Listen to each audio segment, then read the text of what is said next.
Here. Okay. Anyway, welcome, and I'd like to call this meeting to order. And if you would please join me first for the Pledge of Allegiance. Please stand. Ready? Begin. I pledge allegiance to the flag of the United States of America and to the republic for which it stands, one nation, under God, indivisible, with liberty and justice for all. Thank you.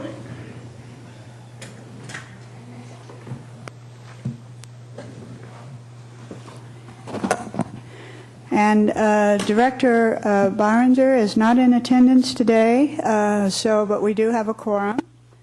And so we'll move on then to item 1D. Okay, item 1D. We'll start with that.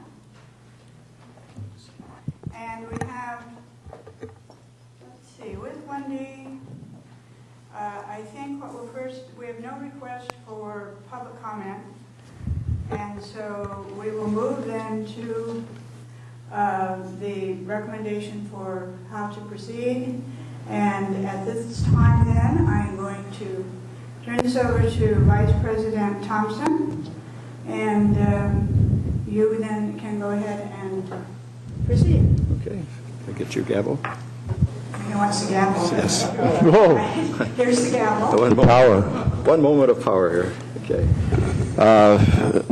Directors, the item 1D has the recommendations for procedure, and so I will now open the nominations for the office of President. Director Sanders. Procedurally, Mr. Vice President, I have a question for the District Council. Is it really necessary to have two separate motions, one for President and one for Vice President, or can we wrap it up into one? There's no prescribed formula for how you choose to proceed with the election of your officers. It could be done by one motion. You could draw straws. Okay. It really is wide open. So, okay. What's written in the recommendations is just one manner of proceeding. Thank you. With that, I have some preliminary remarks based on some experiences that I had when I previously served on the board. The district is now at a very, very critical juncture, and 2016 is going to be a, no pun intended, watershed year for the district. I say that because we have perhaps the most important permit application that the district has ever processed pending with the county, and that is a permit to make the coastal development permit for the sustainable water project permanent. And that process is going to wind up in the lap of the Coastal Commission. Over the past year or so, there's been a lot of spade work that has been done by the current leadership team of the district. Spade work consisting of attending meetings, talking to other public officials, both elected and staff, and so forth. The same set of circumstances arose when I previously served on the board, and for purposes of continuity, for purposes of presenting the same face to elected officials who have control over what the district can do and cannot do, over staff members who make recommendations about what the district can do and cannot do. The decision was made to retain the same leadership for 2 successive years. That decision that was made when I was on the board previously worked out to the benefit of the district, and so for that reason I am going to nominate Gail Robinette as president and Mike Thompson as vice president, and I so move. We have a motion. I'll second the motion.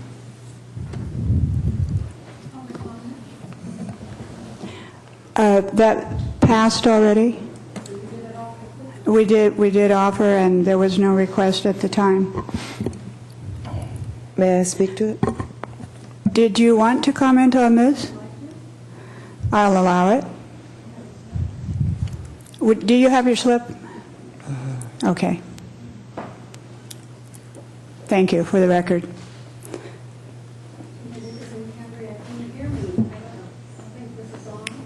No.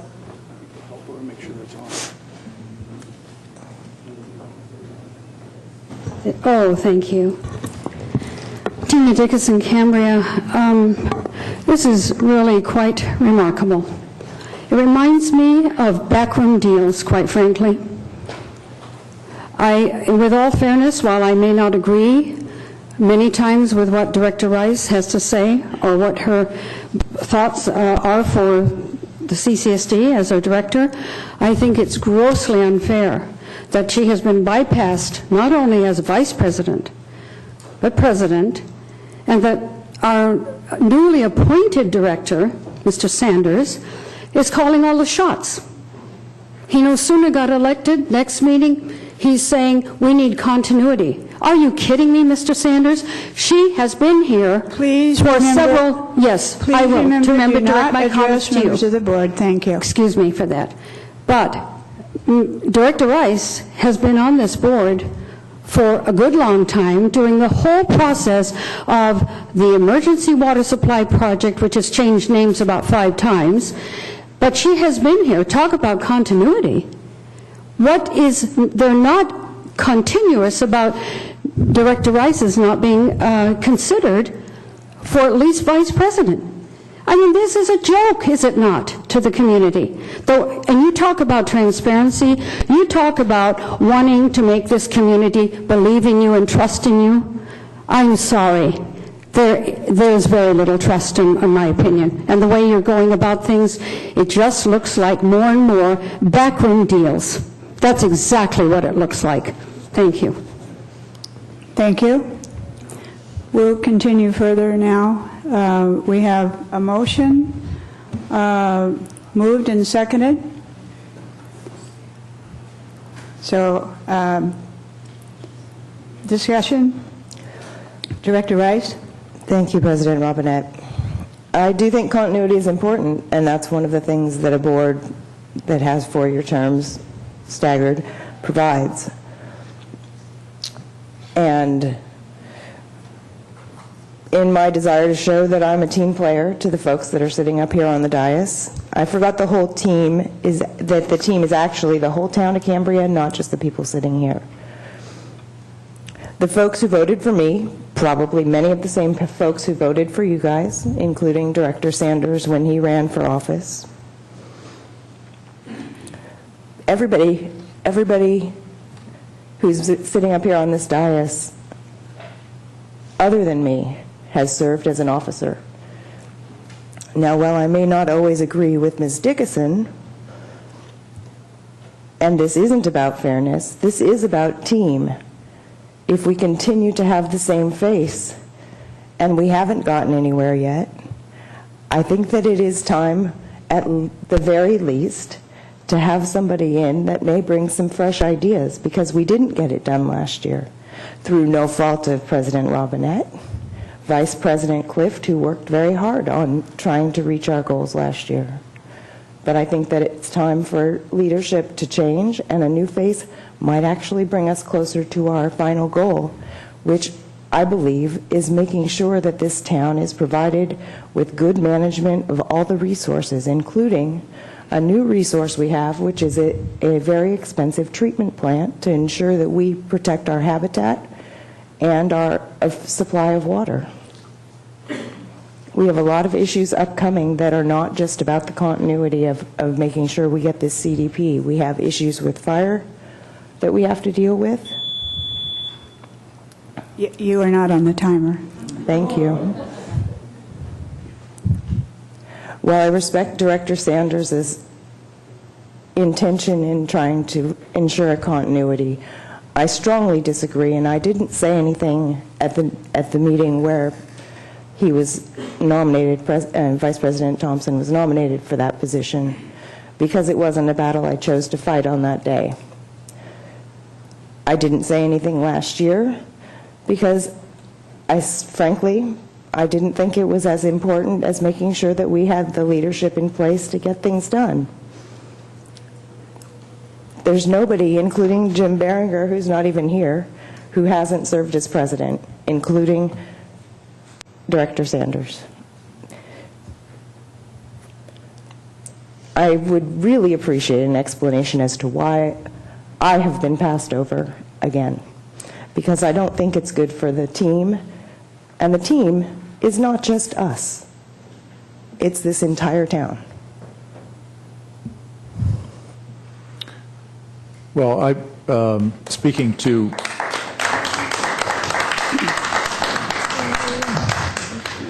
your comment, Director Rice, there's nothing personal in what I have moved that the board do.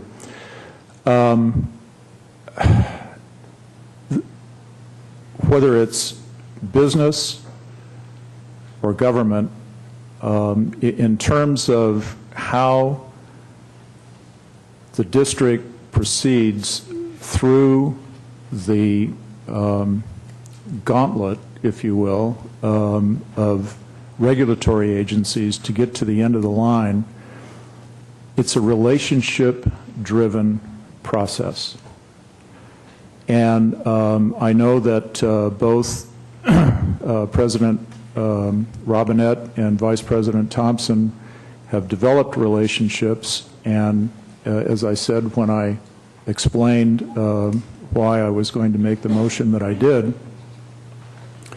it is important, I believe, for the district to continue to have as its vanguard for this coming year the same people who have had the relationships developed in the past, so that we don't waste time with development of new relationships, and so that the message of the district is consistent from one year to the next as we transition into processing this very, very important permit and other things that are going on that are very important. I did not serve on the board when you were first elected, so I can't speak to why you weren't made the president or the vice president previously. I can only speak to what I think is in the district's best interest, and by that I mean not just the district, but the entire community's best interest in terms of going forward for what is going to be a very, very critical year for the district. And while I do agree, if I might. Were you going to speak, Vice President? No, I was going to. Okay. Yes, back to you, Director Rice. While I do agree relationships are important, I have also spent a fair amount of significant amount of time since I've been on this board developing some of those relationships, including with folks at the Coastal Commission, both on staff and on the commission itself. I have kept up with all of the details that are going on with anything that's available publicly and anything that I can get my hands on as a board member. And I don't think that the regulatory agencies are unfamiliar with the fact that officers of boards like ours change every year. I respect President Robinette. Continuity with Vice President Thompson is less of an argument for it. I absolutely respect all of the work that's been done, and I don't see that there would be a change in message, because I think that it's very clear what the goals of this district are.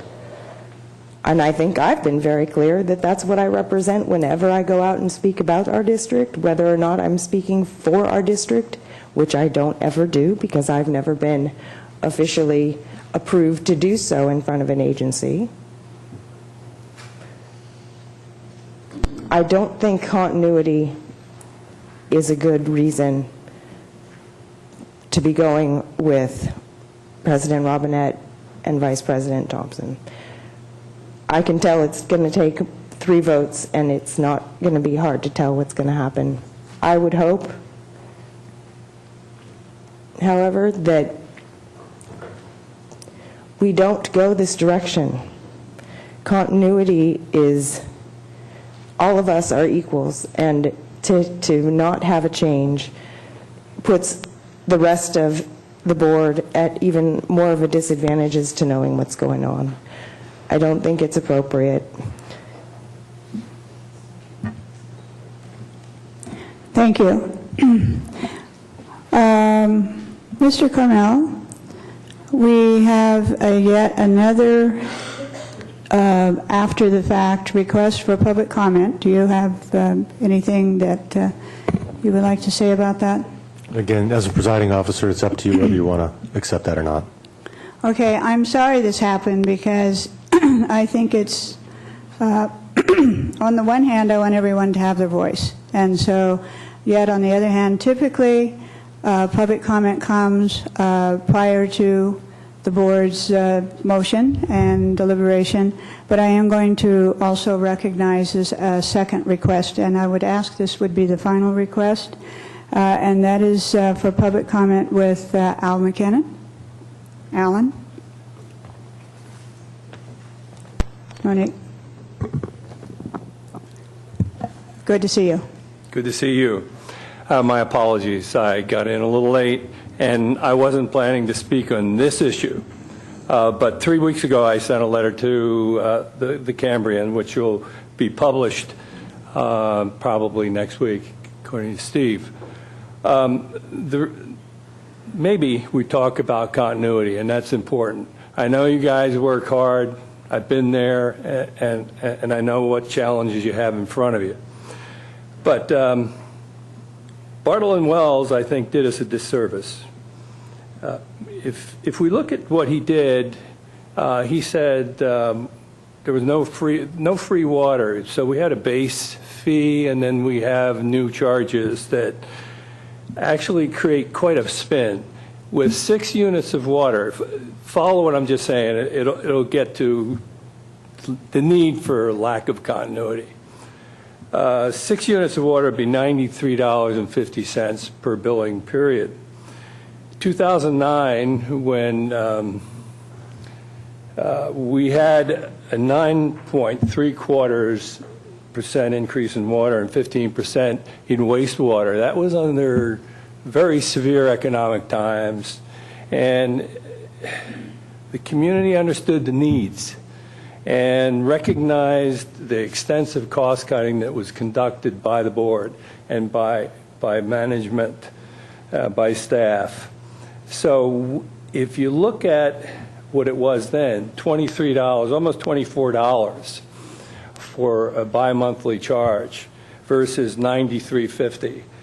That equates to 293% increase in the average billing for 6 units of water at the present time if these rates go forward. Some of the reasons leading up to the shocking water proposal was that it took over 2 years for the board and staff to recognize you had a 40% drop in revenue. Did you do anything with respect to expenses? You use reserves more than you should. It was far too aggressive. You rushed to building the EWS, and that was a political push. And you made decisions of, again, using a consultant firm versus using an off-the-shelf product that have gotten you there a lot quicker and a lot less expensive. That being said, you wound up with an overly expensive and yet to be used desal water system. You were non-conservative, just a few more moments, a non-conservative with those reserve funds, and what you did, you put the cart before the horse. Instead of getting a consensus of all the different committees, the odd 20 agencies that exist that need permits so that you could move forward, you went ahead with what I consider an unreasonably expensive product. Do try to conclude. I am right here. It would be more helpful for CCSD leadership to speak directly to the public instead of through consultant, through the public information officer, through BWA consultant.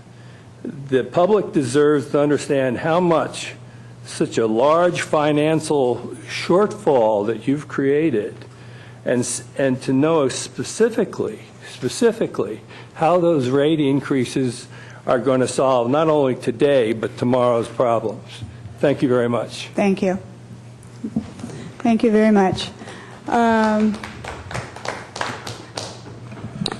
Always points well taken. Madam President, maybe following the vote, we can take a little bit of time to address some of the issues raised by Mr. McKinnon. All right.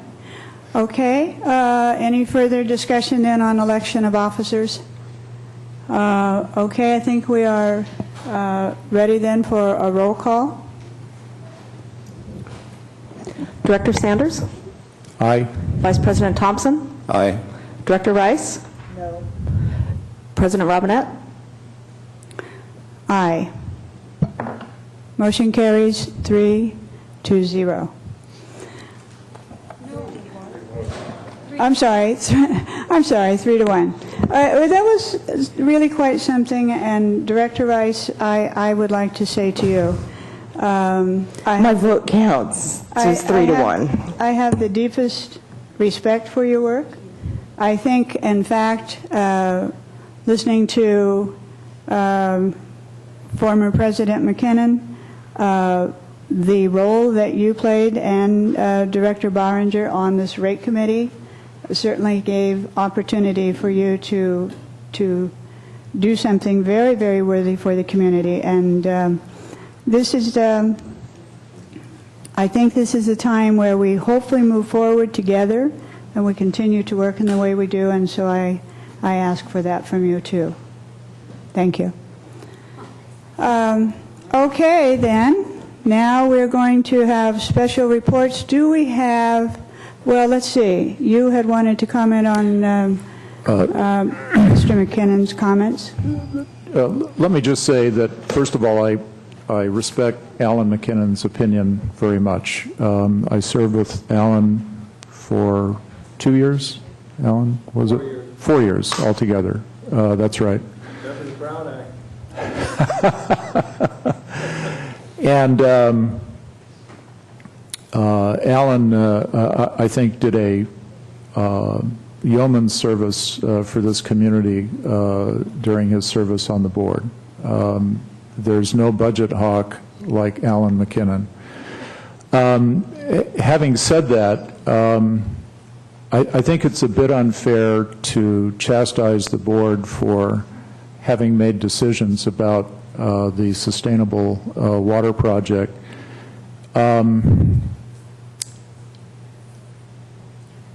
Objectively looking at the process the board followed, it seems to me that the board was almost forced to take advantage of events as they unfolded, and there was a confluence of events that resulted in the board being able to take advantage of some opportunities that may never arise again, not the least of which is a very substantial grant that helped the district financially in terms of building the plant. And I think later on today there will be an announcement about a very significant check that the district has just received that will restore the district's reserves. So when you put all of the facts together, I think an objective person could come to the conclusion that the board acted prudently and reasonably. What we have now is a situation where a condition of approval imposed on the district in terms of operation of the plant is very restrictive. But what the district is doing now is going through a process which will lead to a permanent coastal development permit that will relieve that operating restriction. You just kind of have to take things as they come, take advantage of certain opportunities that are presented. The board did that, and the board is now going through the process that will eventually lead to having the operating restrictions on the plant lifted. Thank you.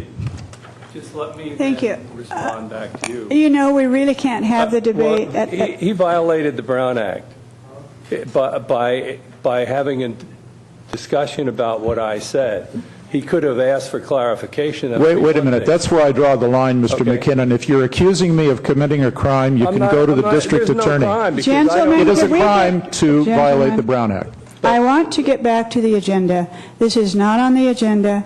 I thought you were certainly wasn't. commenting on the, I Lack have of to say, we were on the election of officers, That's right. and you talked a lot about things that concerned you that this board has done, but I really need to get back to the agenda, and we need Understand. to move forward, and I appreciate that. And I will talk at the other opportunity for You have 3 more Public minutes under public comment if you fill out a form. thank you.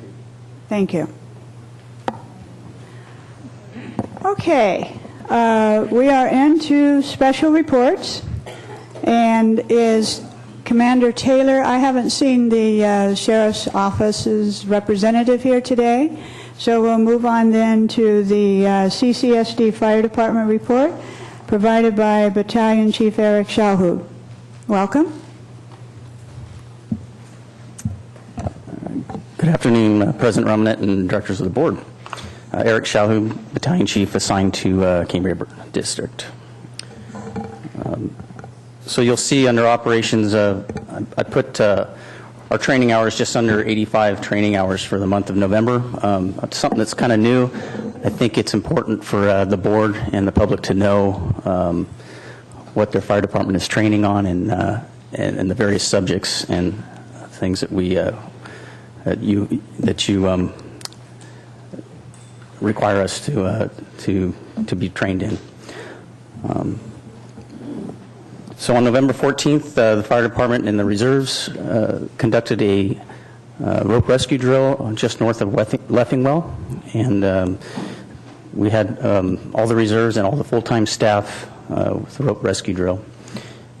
We sent 2 fire captains to Management 2C, which is for the State Fire Marshal Office of Training, is a requirement for the chief officer classes.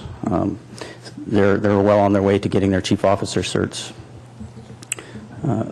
We have several significant retirements that have occurred this month, and I'd just like to kind of mention those folks. The first one is Division Chief John Richardson. He was our division chief that took care of our hand crews at Cuesta Camp. And then Chief Matthew Harigi, who had 30-plus years in the fire service as well. His last duty day was on the 6th. He was a battalion chief in the North San Luis Obispo County. And then, of course, Battalion Chief Phil Veneris, who had over 30 years also in the fire service. His last day was December 6th, and he was the North Coast Battalion Chief that serviced this area for over 13 years.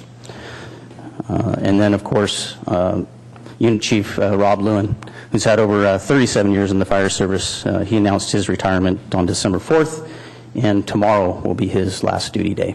He was unable to make it today, and he had a very busy schedule, of course, the last couple of days that he's still working.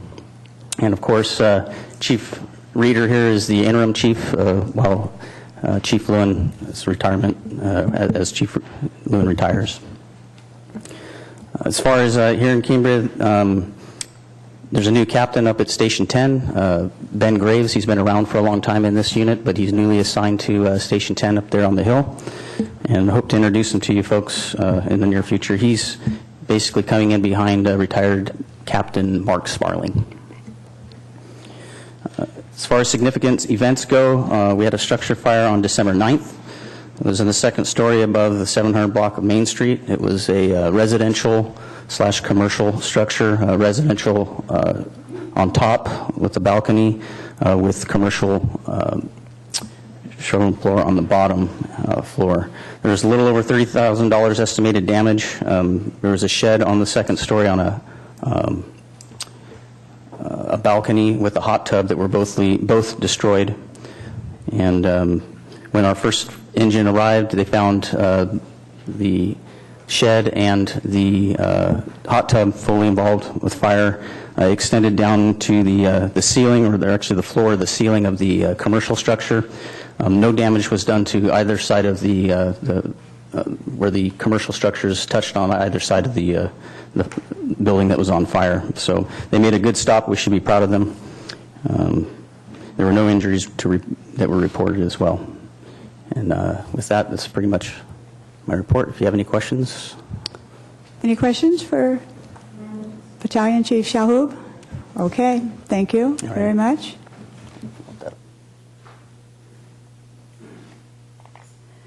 Okay, we're going to do as we usually do on public comment. If you wish to make public comment, you need to get your slip in before the item. We have another one here that has come in now after the sheriff's report, and we really have to get back to our standard procedural operations here, so I'm not going to call that one.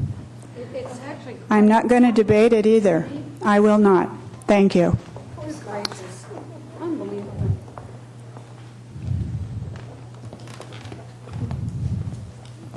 Okay, item 3A is Dean Flores. Welcome. And he is here to present item 3A. Welcome. Thank you, Madam Chair. Appreciate that. Well, let me first start by giving you a little report on some funding items. As you know... Excuse me. I am going to ask this. Ms. Dickinson, you said you were leaving. What? She did not. Are you kidding? I was under the... I elected you as president and you don't even know what I'm... You know, I want you to be a... Go back to AGP and check the video. I want you to, if you are going to speak on 3A, I did not see you in the room. You left. I went to pick up a slip and get a drink of Well, we have started 3A, but Mr. Flores has not really started yet. So let's go ahead and... I never said I... You know, if you'll let me... straight. If you'll let me speak to you Good. with respect, rather than to be... You just insulted me, and you lied because you said I was leaving. That's, you started. Well, you got up... Now, can we not argue? I'm not going to argue. Now, come on. To move on, I'm going to, now, since you left the room on item 3A, which you requested to speak on, and then you left. I do not wish to continue this interruption. Then stop acting like someone who doesn't know what they're doing. Enough is enough. I've never been so insulted. I did not leave, and I never said I was leaving. Just disregard 3A then. I would like to have spoken after Mr. As I am trying very politely to say to you, you were out of the room on 3A. Let me finish. And I introduced Mr. Flores. Since you have such a need to speak on 3A and returned, I am asking you to give your public comment if Mr. Flores would agree that you can Yes, hold your Madam report. Chair, absolutely will defer. Yes, That would be absolutely. very kind of you. I would like to hear Mr. Flores' report. He has, no, you asked Leave for it public alone. comment. Let it go. Forget it. I withdraw. Thank you. It is done. We will forget it. Wow. This is what we have for another year. Good gracious. Okay, Mr. Flores, I'm sorry for the start and the stop. Would you please come forward and welcome to Cambria. Great. Thank you, Madam Chair. Always a joy to be here. Just a few items on the legislative front and also at the federal level. You do know, and may have followed the news that the water bond at the congressional level, Senator Feinstein and also the House bill did not make the last couple of hours in terms of the funding. And as you know, that was very important to us as we try to figure out how Cambria fit into the Feinstein bill. We do have some important funding in that. I do understand, however, literally on the way down, that there may be some coming back to the table on that. So let's keep our hopes up. And more importantly, I would like to ask a few members of the board to maybe entertain having on their break someone from Senator Feinstein's office here to go over the project, talk a little bit more about it. She's been a great sponsor, but also I think getting the other side of the house to recognize that. So I'm going to reach out to see if they may be able to do that. On the legislative front, the legislature is about to start. They began January. I would also say to a few of the members of the board that giving an update to certain members, particularly on the policy side, the environmental side, and more importantly the recycled and the water side would be important. So I'll be working with your GM hopefully to schedule a time for about 2 days. I think we can actually get this done in about 2 days. As the GM knows, that probably means about 20 meetings. We do them pretty quickly, pretty rapidly, but I think without pain, I think it gives everybody the opportunity to get an update on exactly where we're at here in the district. And then I would also mention that the bond financings that are continuing at the state level, the water regulatory boards themselves will be taking a hiatus. They will probably go dark around the 21st, and I imagine that they will come back somewhere in early January. So I think we'll wait to see what has transpired there. As you know, we have a PM assigned to the district. It's going very well, and hopefully, we will pick up those discussions as we get back. Now, on the more immediate level, I would actually like to call the chairwoman, Madam President, if you can come to the podium, and our GM. I have a check that I'd like to hopefully present to both of you, and Bob Gressens, if come on up, because without your email being in existence, I think it would be almost impossible. And I'd asked him to come up, but I know he's going to record this somehow. But I would like to say thank you to the board, Bob, Madam President, for being diligent with us, and of course our GM that deals with the county. We have a check from the state of California for $4.16 million to present to the board. It is the continuum of the grant money. I know we've all kind of waited for this for a bit, but I would like to present this to all of you, Madam Chair, Madam President, on behalf of the state of California and the county of San Luis Obispo, I should say. So everybody should give a hand for that. It's a good thing for the district. There you go, Madam Chair. Thank you. Thank you very much. Jerry and Bob. How you guys? So, Madam Chair, you can see. Well, all right. I'll just say this from here. First of all, this is a collective effort of everyone here in this room. This is a collective effort of everyone in our community.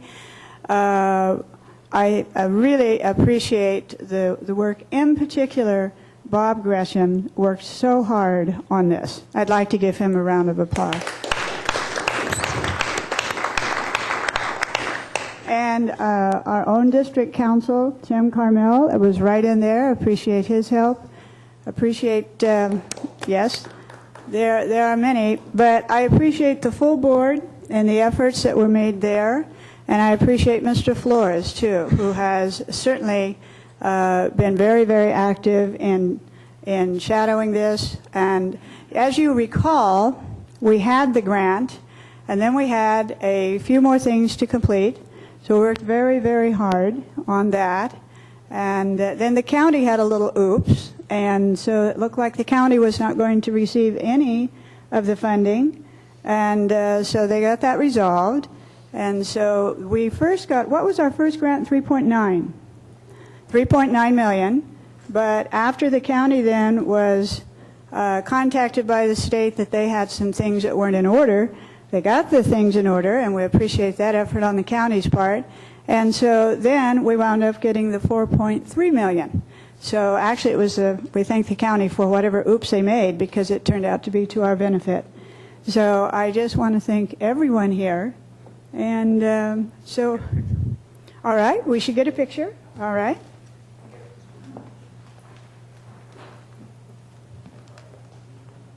And then I need to know what to do with the check. Give it to Patrick. Okay.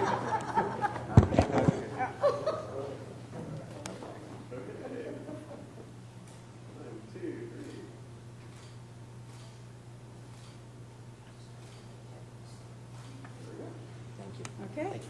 Thank you. Thank you, Madam Chair. And as you're proceeding back, I would probably just ask Patrick to figure out what time the bank closes today. Would be a good thing. So, as you know, I mentioned last meeting, I have a quarterly report that's due in January. We'll have that. We'll go over the percentage items for all of the tasks assigned to balanced public relations.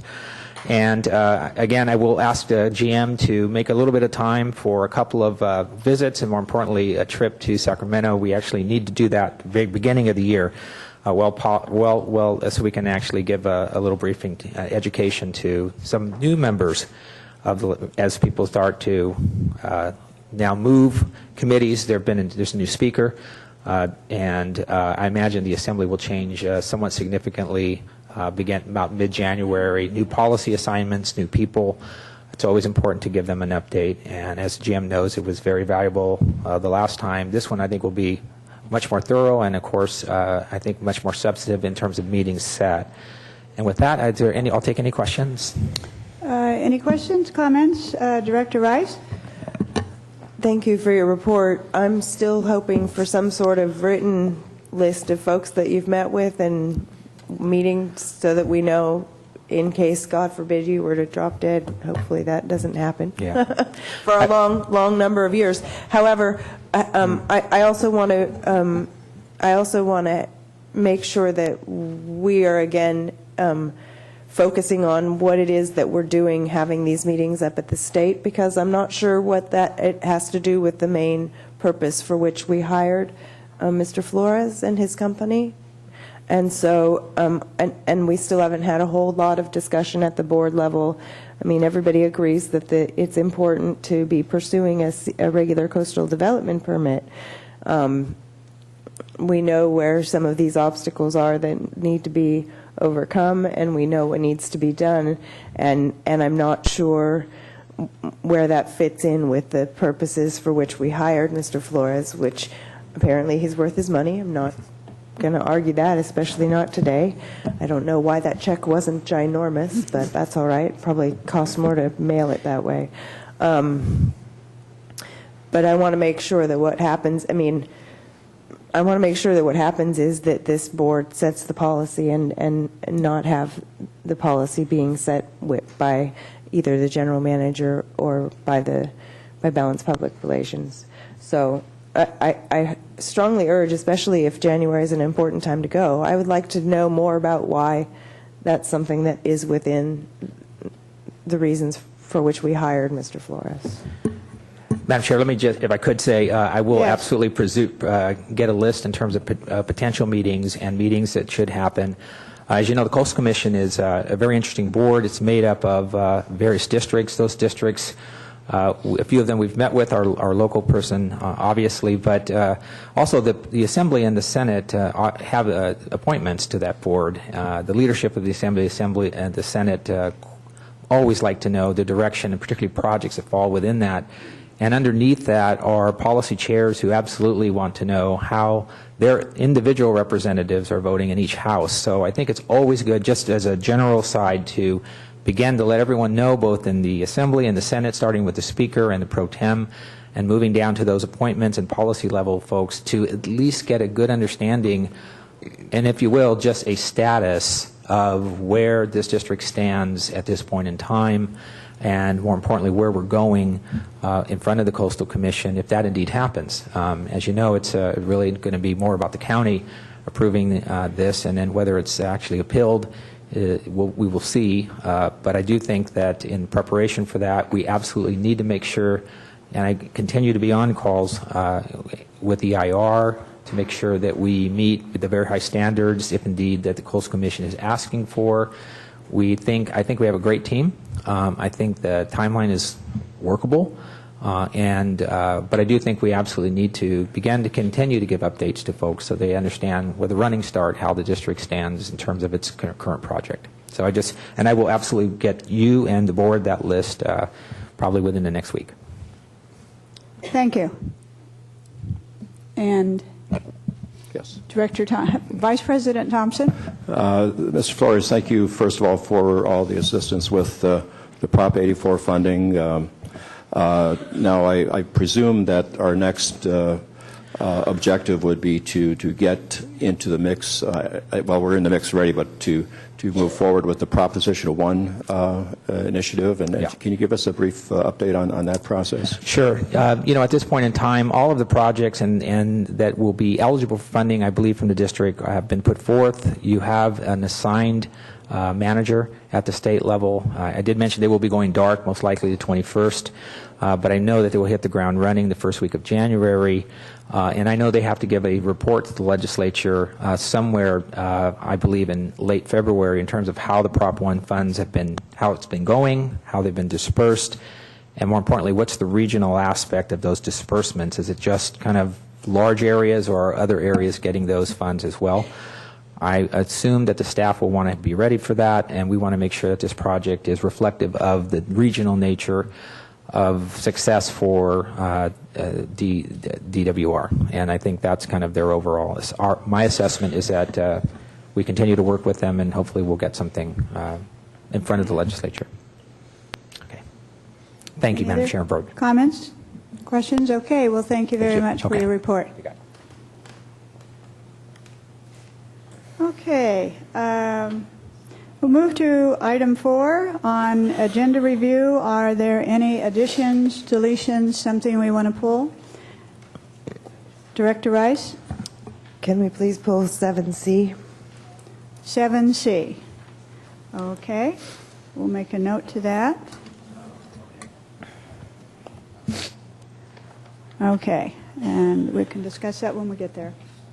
All right. Any other deletions, changes to the consent agenda? Okay, we are now into public comment. Item 5A first.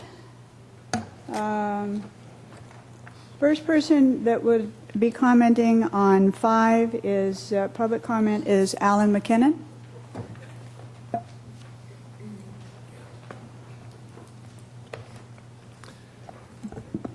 Thank you, Board President.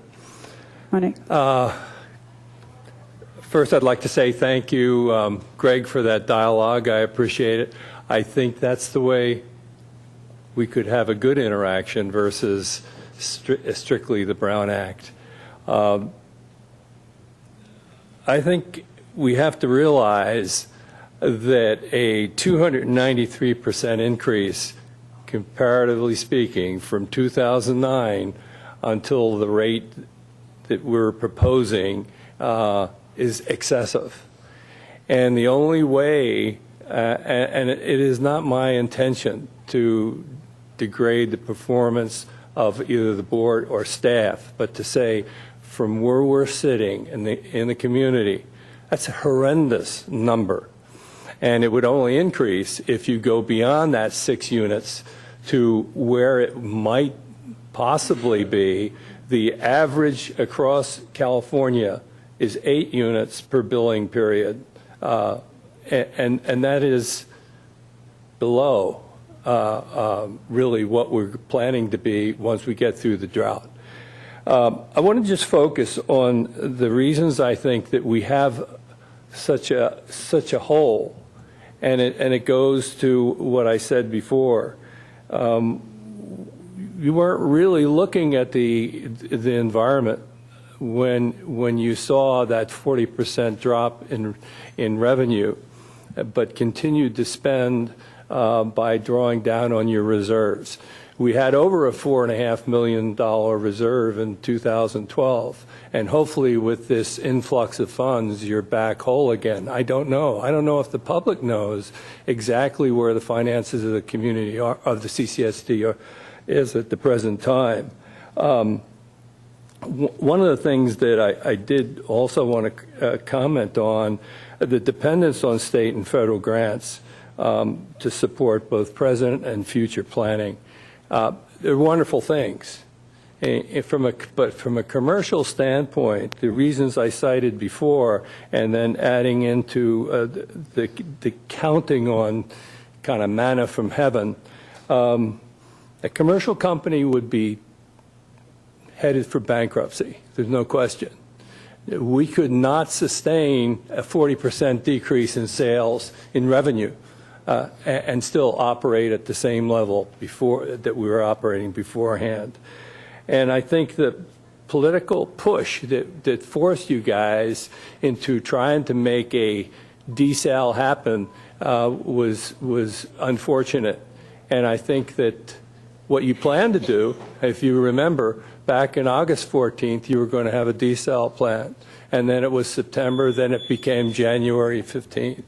So I could only say, you guys have to come back to the community and explain what is it that you're trying to do with these increases, and show us specifics, and show us how that desal is going to play an important part, and as well it should. EWS, desal, I don't know what the name is at the present time. But under those circumstances, I'm with the program. And until then, I'm skeptical. So thank you for the opportunity to speak. Thank you very much, Mr. McKinnon. What we don't respond to public comment, but your format that you're talking about certainly in the future could be included in a workshop, more dialogue. So thank you for that. We will consider that. And I would add, fair enough. You know, it's a appropriate issue to raise.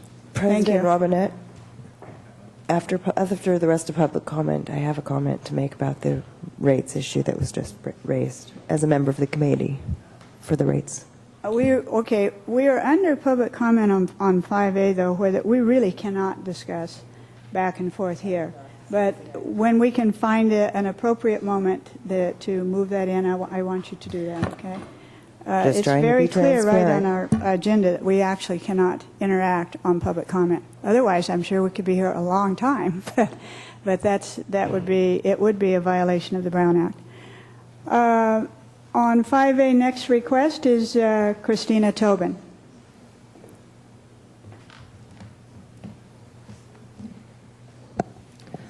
Thank you for having me today. I have been a resident of Cambria for about 3 years now, and I'm the founder of a national organization called Free and Equal Elections. It's a 501c3 organization that's here to broaden our electoral choices through education. And in speaking with a lot of different people in the community, from the youth to the elders and so on, and leading on a national level and helping get accountable people elected into office, I felt that it was my responsibility here at 34 years of age to be here today, to be involved in the community here at the board. And I do recognize a lot of concerns in speaking with a lot of individuals in the county, and that is Cambria. Transparency and accountability within the board is something that seems to possibly be lacking. I do like to give the benefit of the doubt until proven otherwise, and it's been very great to hear this gentleman back here, this lady, to learn from them, and I'm looking forward to learning a lot more from the community, as I feel that I've learned a lot more from them so far than I have from the board, respectfully so. Next year, Free and Equal Elections plans on holding a forum in Cambria We have hosted multiple presidential debates, including a presidential debate moderated by Larry King and myself in 2012. And so for me, I felt hypocritical if I didn't get involved in my community level. That's really where it's at. And I do hope that more youth get involved and more individuals, because a lot of the problems stem from lack of accountability within our local elections as well as national. So on that note, I would have supplied my card at the beginning. I'm just learning the procedure here, but I am disheartened by the procedure of not taking a free and equal chance of turns for each individual to represent the board, whether it be as vice president or president, respectfully so. And I do think that it was very, very wrong for Ms. Amanda Rice to not be appointed, given, from my understanding, the community and a lot of people liking her, if not a majority, because she speaks the truth. It definitely is questionable. But again, I like to give the benefit of the doubt until proven otherwise, but it is questionable as to what the intentions are as to why she's not the president or vice president. So I thank you very much for your time today. I look forward to learning more from this meeting and speaking even more in details about the projects going on in the community. And again, I thank you so much for your time and taking the time to be a part of this. And I hope that more transparency rises in the future, because the people of Cambria deserve it. Thank you. Thank you. And next on 5A, Tina Dickinson. Tina Dickinson. You are a new face to me, Christine. Never seen you before, but welcome to Cambria, and welcome to Cambria politics. I hope you will indeed stay involved and hope to make a difference in our community. Thank you. Now, as for the 4.1 million, 4.176 million, I did learn about this from Public Works yesterday. I'm very glad. I say Merry Christmas to you. However, I think for the sake of transparency, it would be very good if you were to let us know through staff how much is owed from that 4.176 million to CDM Smith. I think it was 1.25 million. There was a Sandstone lawsuit for $330,000. How did that get? How was that eventually resolved? Speaking of lawsuits, I noticed that the PIO has certainly not put anything on the news and publications of the latest filed December 3rd, 2015, San Luis Superior Court, Landwatch versus CCSD, that a trial date for March 23rd has been set. Why is it that we only hear the good news from CCSD, but we don't hear news that is unfavorable to the district on the website? There was another ruling, another lawsuit filed September 21st, Noonan versus the CCSD. The ruling on that just recently, I think it was December 11th, they were asking for transfer of the venue. That motion was denied. I don't know if that's going to be continued on or not. I don't think it probably has a whole lot of legs, but the point is there's been no closed sessions for how many months now? No closed session today, and yet we are learning, those of us who pay attention, that there's news, legally speaking. As far as the 4.1 million, I would say that for Cambrians this is very good, but you still owe probably close to half of that with outstanding debt. 2 million of that could have paid down on August 1st, the loan. That's what we had heard was going to happen, but apparently certain folks thought the 1980 San Simeon Basin Plan would suffice for a groundwater management plan. That was not the case. That put way more time. So you lost out on getting it August 1st and paying down the loan. But at that point, you'd already spent $4.5 million of the general fund, of which Cambrians did not have a vote. It was just spent because of the rush to judgment, because of no EIR, because of all the mitigation measures. And now you're stuck with an effluent pond that the regional board is telling you you need to address in the EIR what you're going to do with your waste. You were told that last year by the regional board, and you still haven't done it. So There's lots of stuff going on, and as far as transparency, when you talk about that, it was only because Elizabeth Bettenhausen mentioned to all of you in an email that there was nothing on your website regarding the rate increase. A whole month later, nothing until the whole zip code issue came up. So much for transparency, and I wish you luck, but Cambrians, don't give them another dime because they don't deserve it. Thank you. Moving on now to item 6, General Manager's Report. Do we have an... Oh, my goodness. No, we don't have anything else on 5.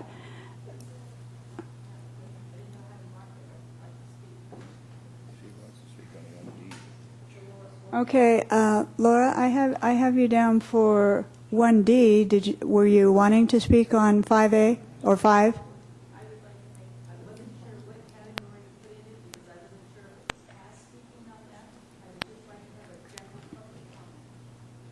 All right. Is it not on the agenda today, the item you wish to address? No, it was on the agenda, it was 1D, but we passed that, but I would like to make a public comment. Well, according to, and I will just read this, it's public, it certainly is disclosure right here. Under public comment on 5, members of the public may now address the board on any item of interest within the jurisdiction of the board, but not on its agenda today, not on its... Not on anything today, you just want a general comment? Yes. Under 5? Yes. We'll come down. We will recognize you, Laura. Laura Schwartz, on 5. Yes, can you hear me? I'm Laura Schwartz from Cambria, okay? And we've been to many of these meetings, my husband and I, and we come from beginning to end. We've sat here. We've been complimented from being here from beginning to end. We've gone to all the water meetings, everything that we possibly can see. We have seen Amanda at all these meetings, okay? She's been involved in everything since I've been up here. She was chairman of NCAC, did a fine job, could lead it. And what I'm saying here is the public perception at this point is not good. It's like leaders won't step down, even though this is a democracy. We would like to have the I'm upset about this, as you can tell. Her constituencies need to be heard equally as everybody's. Everybody else has rotated. We've sat here through years, and everybody has rotated.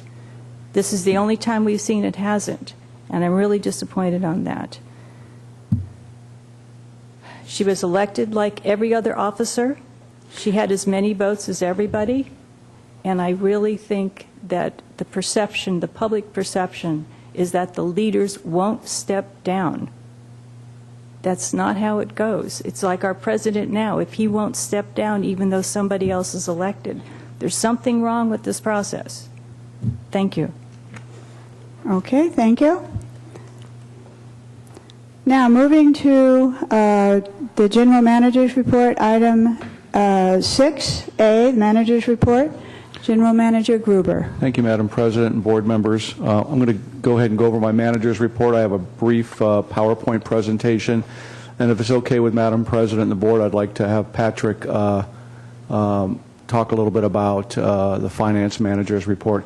Let's keep it, not that I want it on me, but put up my presentation when I'm done giving the presentation. If you could put it back on, because I won't be here till about another 10 minutes, so I think it's important that we capture any interaction between the general manager, the public, and the board. So thank you very much, AGP.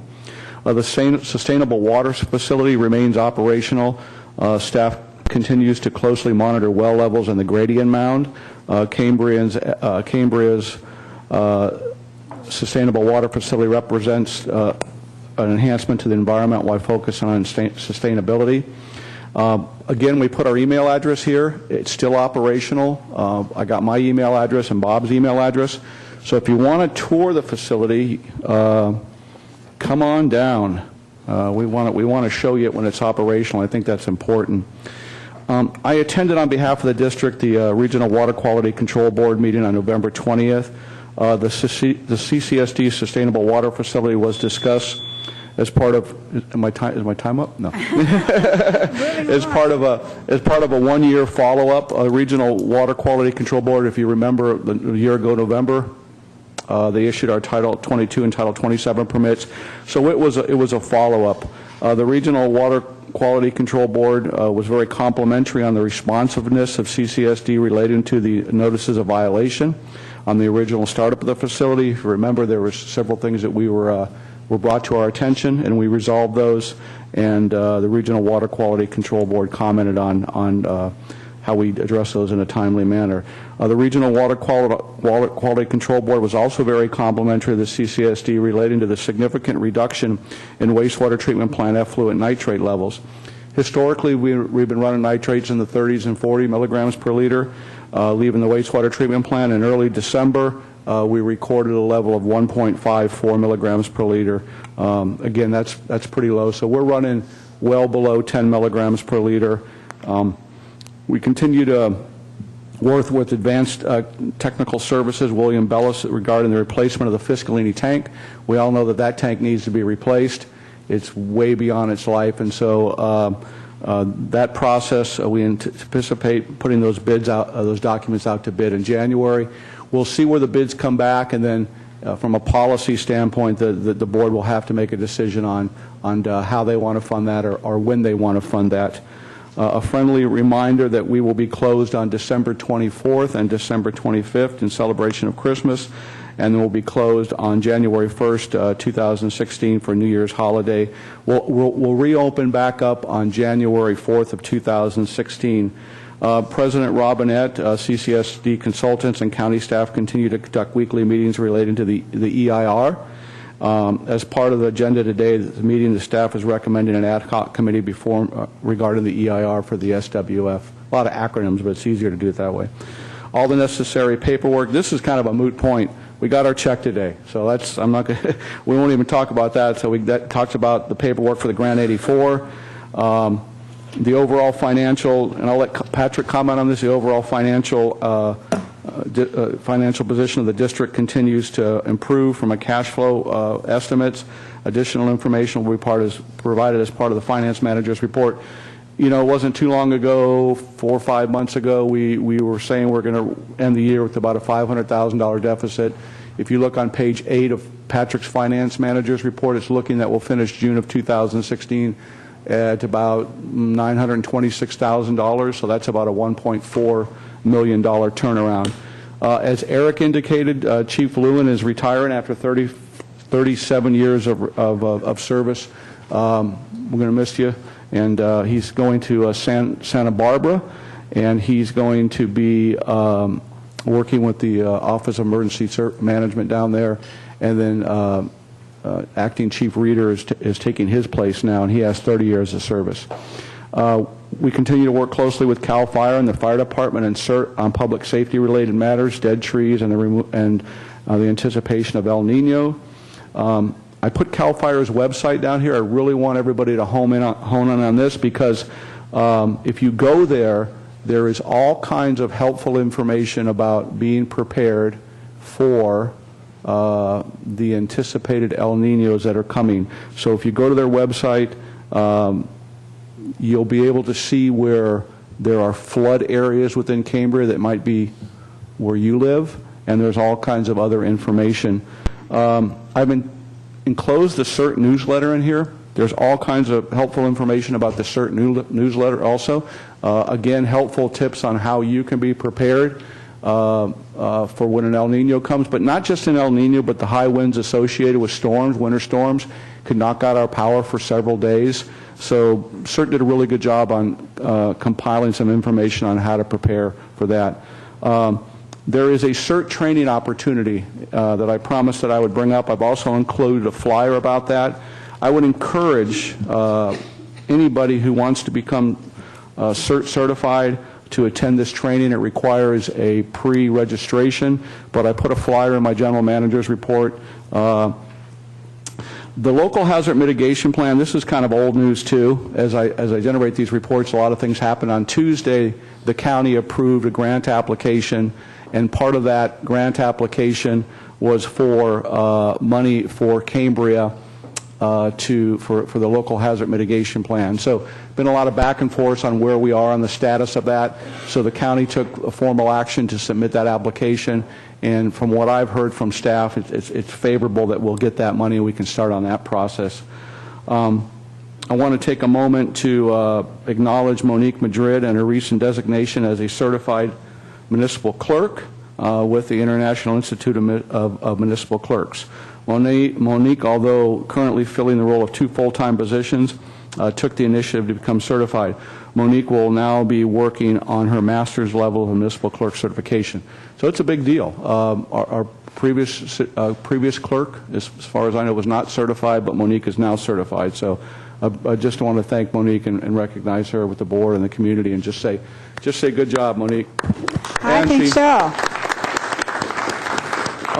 We're going to be starting the budget process a little bit early. I've asked the budget committee to meet in anticipation of this influx of $4.1 million. I'm out ahead of it. I want to make sure that the budget committee comes back and reports to the board on how much exactly we owe to CDM Smith, how much was taken out of reserves, and we'll ask them for some policy guidance regarding that influx of money. And I've also asked my department managers, which I asked all of them to put everything on hold while we were in this challenging financial situation. I asked them to prepare for me a list of items that are crucial to public health and safety, and also from an operational perspective. So if there's a pump that needs to be replaced and we have to do it and it's in the budget, if there's a motor, if there's something the fire department needs, I want those to be resurrected and brought to our attention at the budget committee level, and then we'll discuss what we can afford to do and what we can't afford to do.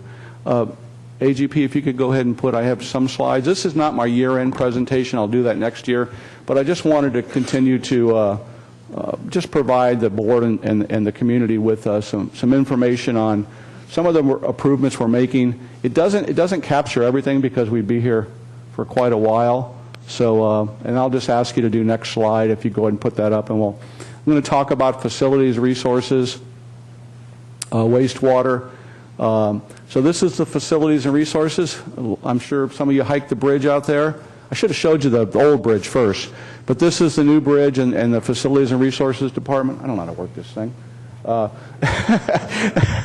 And then that's the new bridge. So, and next slide, please. I'll show you the old bridge. That's the new bridge again. Next slide. That's the old bridge. So it was a real safety hazard, and they took it out. They rebuilt it. Volunteers from FFRP and our facilities and resources department did it. Put new handrails on. It's a brand new bridge. Really happy to do that. Did it all in house. Thanks. Appreciate everybody's help on that. Next slide. This is our wastewater treatment plant, and everybody's probably going, so what are you showing me a picture of this for? It's a primary treatment facility. This is our effluent going out of the plant, and it's clear water. It's really, we're sending out a good quality water right now. Ongoing maintenance on these tanks. Next slide, please. This is the same tank. Those are flights. Those are weirs down in there that you see. You can see about 6 to 8 inches or a foot down in the water. That's a chain-driven flight mechanism. Those have all been replaced so far. The wear guards have been replaced. The gears have been replaced. And the motor assemblies have been replaced. What we still need to do on these clarifiers is put like a fail-safe system in, a torque. When those chains get bound up, it'll automatically kick it off. So ongoing maintenance. The guys took these down and took them apart and put them back together. Has never been done. So this is kind of the ongoing maintenance that has been that needs to continue to happen with the district. So next slide. Again, it's a shot of the new weirs. You can see that white thing right there. That's a new weir that goes across, and we replaced those. Next slide. This is the aeration basins. What we did is we modified the aeration basins. We're taking activated sludge, that stuff you see in the tank there. We're pumping it from one side of the tank to the other. The side of the tank you don't see is a side that we've reduced the oxygening significantly, and that's where we've created the anoxic zone, and we're pumping that low dissolved oxygen activated sludge back to the head of the plant, and those bugs are hungry and they're starved and they're denitrifying the plant. So this is something that we put in place, staff, Bob and Orlando and myself, and that's reduced the nitrates significantly. This is one thing this is the backbone of the SCADA system that we're starting at the wastewater treatment plant. You need to be able to control your pumps. If you look at that 188.9 gallons per minute, you have to be able to know what you're recirculating. You have to know your dissolved oxygen levels to run a wastewater plant. You can't just, and so what we're doing is, the next thing we want to do is we want to install dissolved oxygen meters with probes that'll interface to this and that'll interface to the motors. And so essentially what those probes will do is they'll send a signal to this, and that'll send a signal to the motors, and it'll slow the motors down. And what that'll do is it'll create a better run plant and a better quality effluent. And those graphs you see on the right-hand side, those are real-time information, and we can print historical reports anytime we want. So this is the backbone of the telemetry system that we're starting at the wastewater plant, similar to what we did at the water plant. Next slide. Those are just some more screens within that. Those will all be eventually tied into the different components within the plant that allows you to go into this screen, this computer, if you will, and make any adjustments that you need to do. Next slide. This is some of the graph capabilities. You can see that this is the influent flow and the effluent flow. Why is that important? It'll help us when we design the next plant. We're gathering information on peak flows. We can see when peak flows happen to the plant. We can chart those, and we can design and build a plan accordingly. We'll want to monitor during heavy rains to see if we have a problem with influent I&I intrusion and infiltration. But more importantly, you want a constant flow, if you can, coming into your plant. So that's where the design of equalization basins would be helpful instead of having surges. And as you can see, there's a low point, and then the lift stations kick on, and it hits it with a big amount of flow. And from a biological perspective, you don't want that happening to your plant. So as we design the plant and we move forward with the plant, you're going to want to be able to take this information and use it to design a plant that's going to do what you want it to do, essentially. Next slide. This is in the motor control center. This is the computer screen right there that kind of leads to everything else, the backbone of the operations. Go ahead. Another one, that's what this does is this is a separate system that will allow us to, you can go up or down right now. We can control the dissolved oxygen in the tanks. So this is the digester. I don't know if you've ever been on the wastewater plant or if you live up on the hill and you look down. It's not supposed to have like a putting green on it like that other stuff. You know, it's not supposed to have grass growing on it. It's an aerobic digester. It's not an anaerobic digester. It means air. So in a wastewater plant, you need three things. You need food, which is your influent coming in. You need air, which is your dissolved oxygen. And you need to waste a percentage of your solids off every day. So we waste into this digester, and that digester had never been cleaned out. That scum on there, that layer. So we got on there with the backhoe, we dug everything out. This is part of the ongoing maintenance. These are the things that need to continue to be done to support the infrastructure and the water and wastewater facilities that really belong to all of us. You can't see those catwalks, but we're not even allowed to walk on them right now because they're just in such bad need of repair. So we've roped those.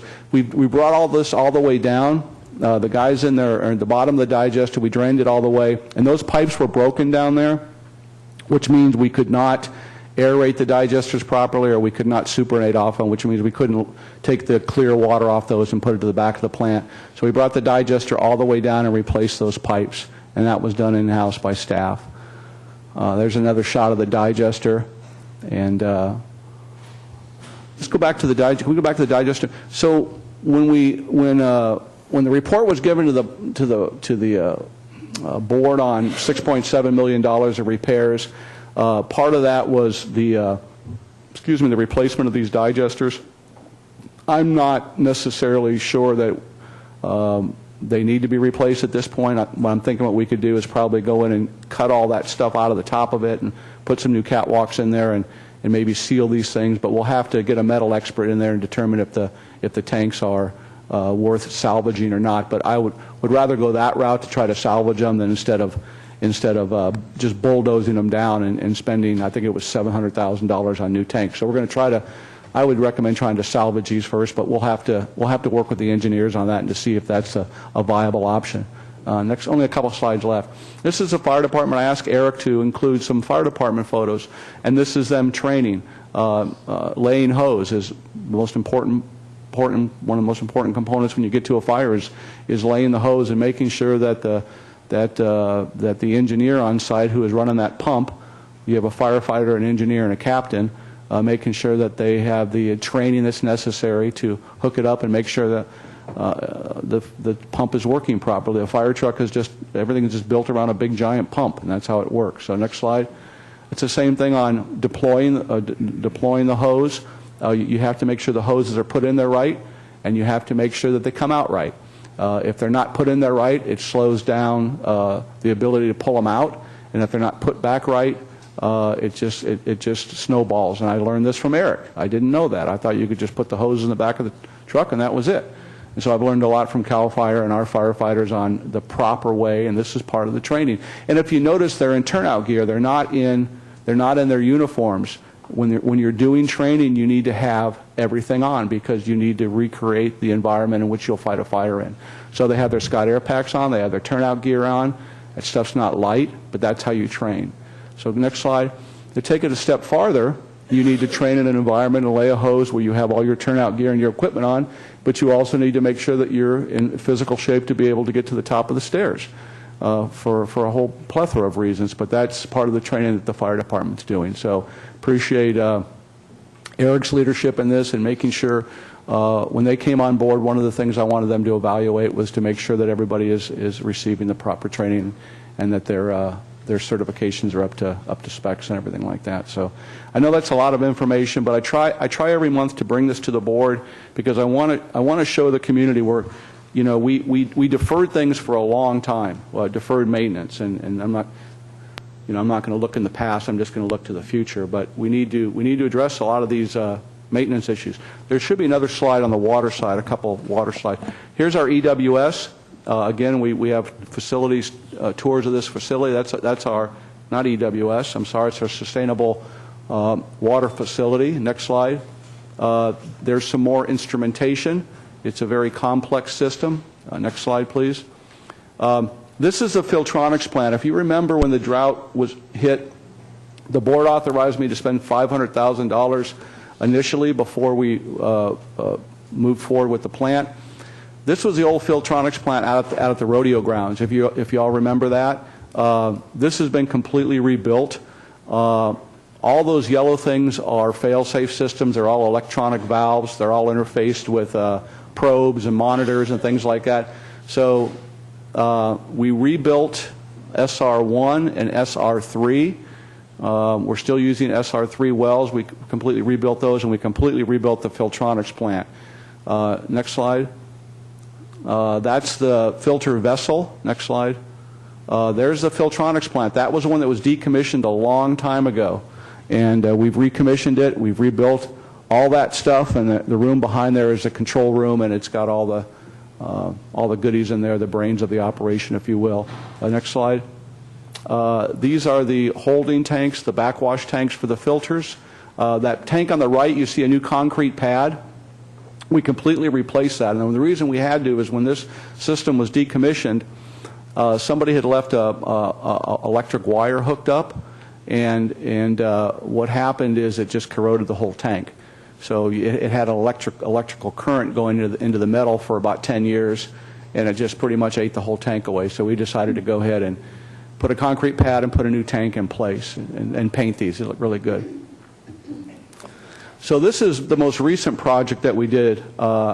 This is the filter media inside. Those are the bottom of the filter media for the Filtronics plant, and we replaced that. And that was part of that grant we received.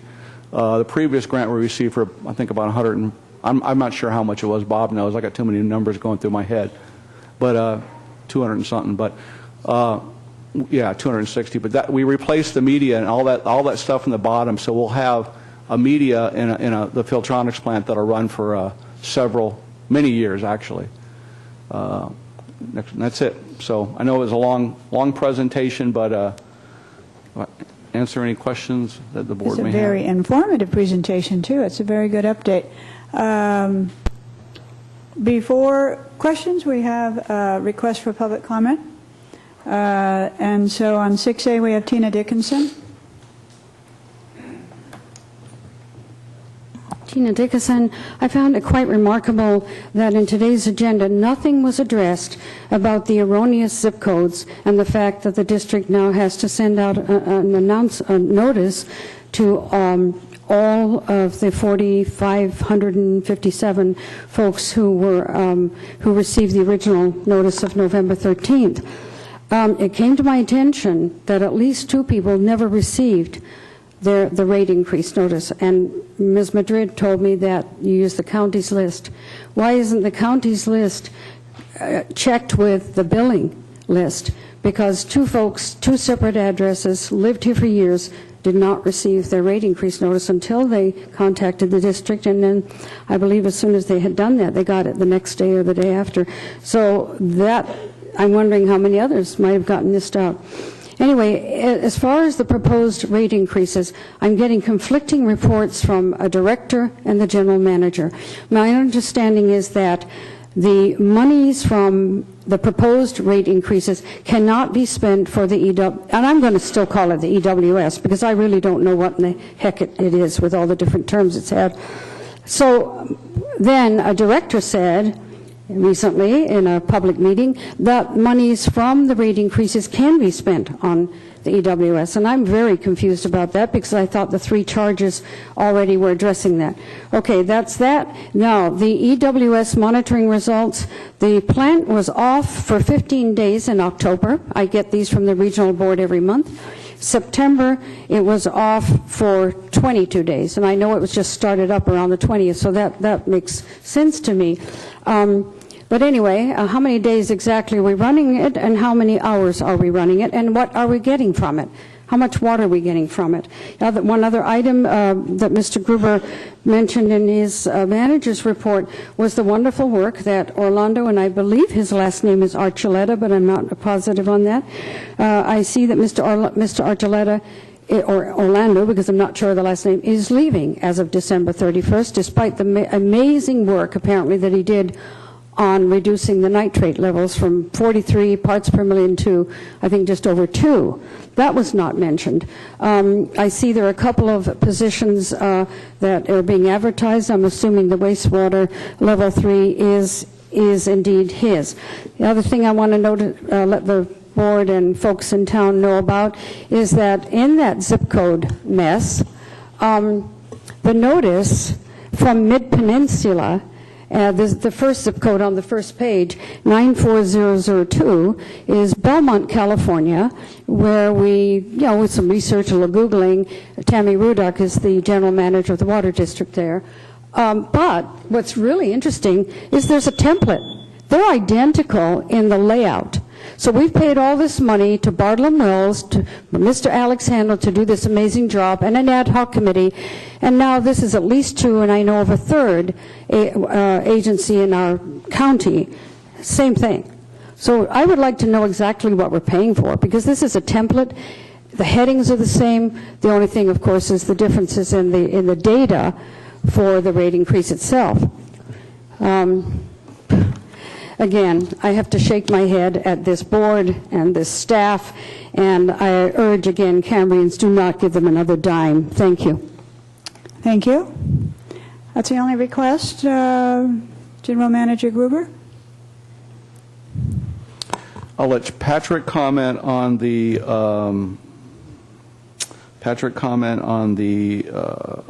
additional revenue to be used for the EWS. I'll let Bob comment on the part of the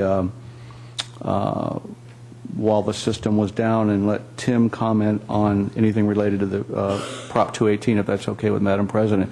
What I would say about the Prop 218 is I didn't include it in my manager's report because we were working on finalizing that renoticing all the way up to yesterday. We wanted to make sure that we all looked it over really good, and so that wasn't intentional. I did not include it in my report because the renoticing of that, which I did fail to has been mailed out to everybody.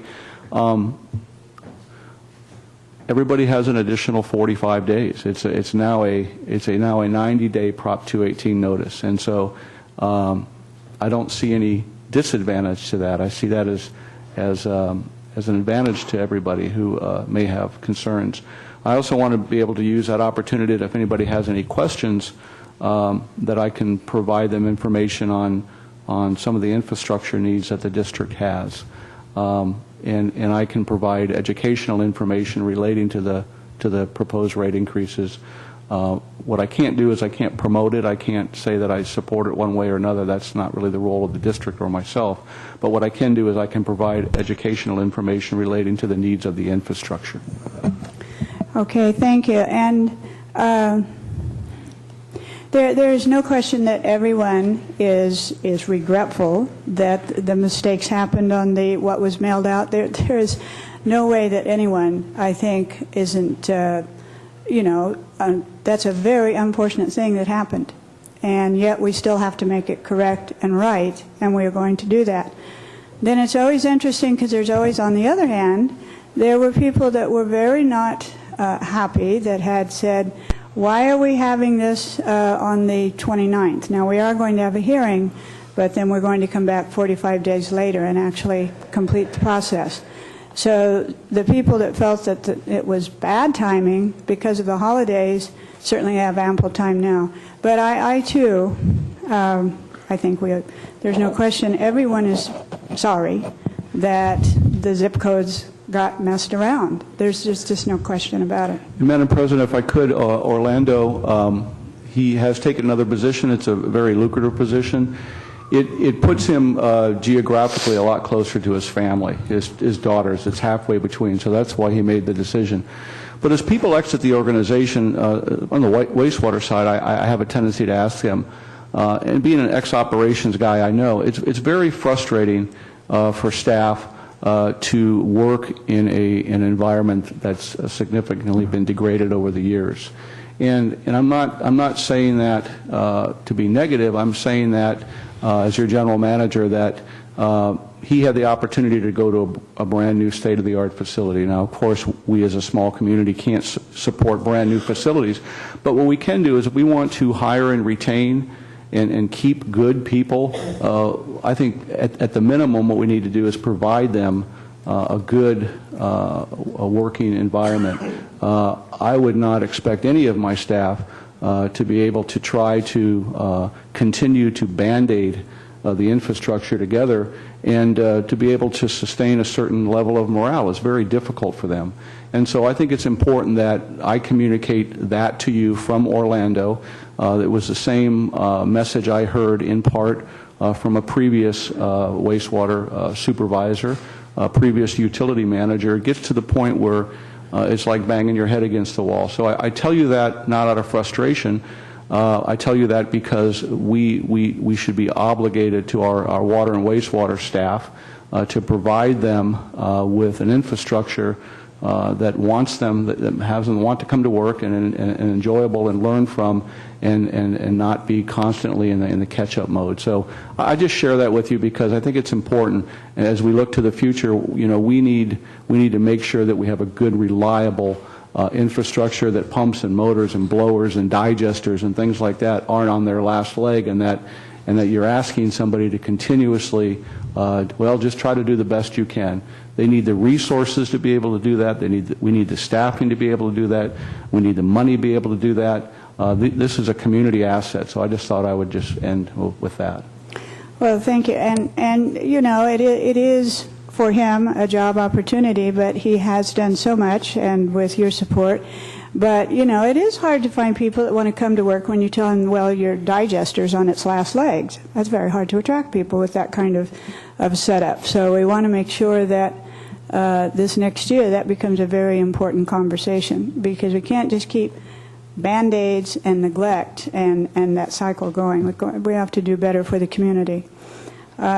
Vice President Thompson? Yes, Mr. Gruber. Several things. Firstly, your presentation at the Regional Water Quality Control Board meeting was quite good, and I received a number of compliments from community members who were at that meeting, and they were also very impressed with the quality of your relationship with that board, and I think that's been very helpful in terms of our moving forward, so thank you for that. With respect to the Prop 218 process, I've received a number of inquiries from constituents, and basically my approach is to refer them to the PowerPoint presentation on the CCSD's website, which I think provides a very good explanation of the need for the water rate increase. I'm a little bit disheartened by some of the literature which keeps coming in with my Tribune from something called Cambrians for right. And what I find, what I take issue with is that when I run a campaign, I need to put my name on the campaign. I need to fill out a campaign statement reflecting who contributed to my campaign. And so these community members would like to know who is it that's paying for all this advertising that's going forward in opposition to the Prop 218. Email address for them to ask. It's on the publication. That's all they have. I would prefer you don't interrupt. It's referring to Cambrians for fiscal responsibility. I don't know if you're on I don't know Cambrians who for that is. fiscal responsibility. I don't know anything about it. I've seen an email where it's very clear. Would you? Rochefort, and he names. You know, you place me in a position where it's difficult. I want to be polite to you. I don't like for you to be interrupting. I don't like what Mr. Thompson had to say. If all of us this is a meeting. This is not a casual conversation. No, it isn't. We would like for you to be as respectful as the other people in the audience. Thank you. He's referring to me, and I take issue with that. You have the last word, don't you? Now let's go on. Okay. Mr. Carmel. Did you want a brief comment on Bartle Wells and their role in the process?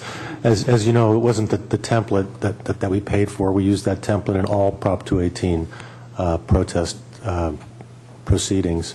It was the underlying study, the water and sewer rate study, which is highly specialized skill. That's what Alex Handler did. The tail end of it is the notice, and unfortunately there were some mistakes in the notice, but that's not what we paid for. We paid for a very sophisticated analysis that ultimately determined what rates we would be requesting. And I think that one other thing we might do in the future, there's always lessons learned. This is another opportunity.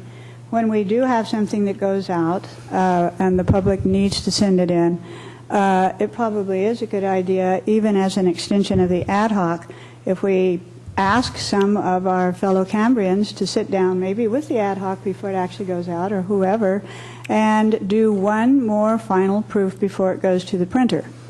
I think these are things we would want to do in the future and involve some people and help us with that too. Director Rice? I'm frankly upset about the mistake also, and the notice was provided. The mistake was in the one that was provided to the full board.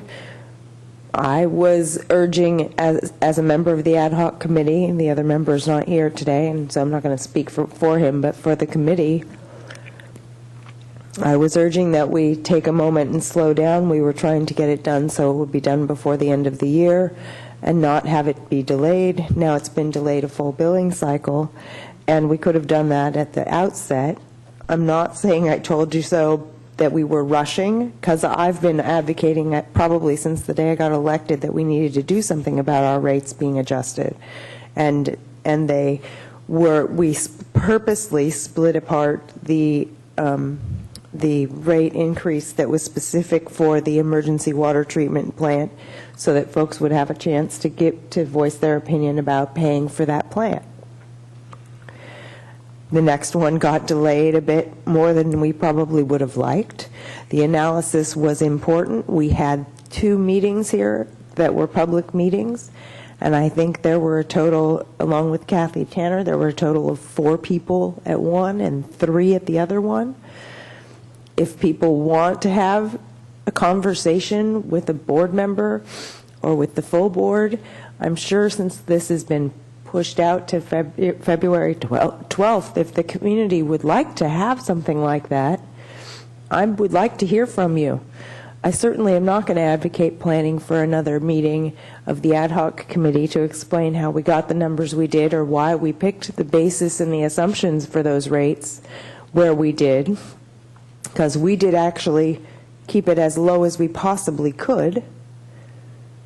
But I'm perfectly willing to spend the time and energy to do it if people want to come and have the discussion. It's not about spending about bells and whistles. This is a significant rate increase. I agree with Mr. McKinnon. It is significant. It also is absolutely needed, and we parsed those numbers and got them lowered and lowered, and there was a mistake on the notice. These things happen, especially when you're in a rush.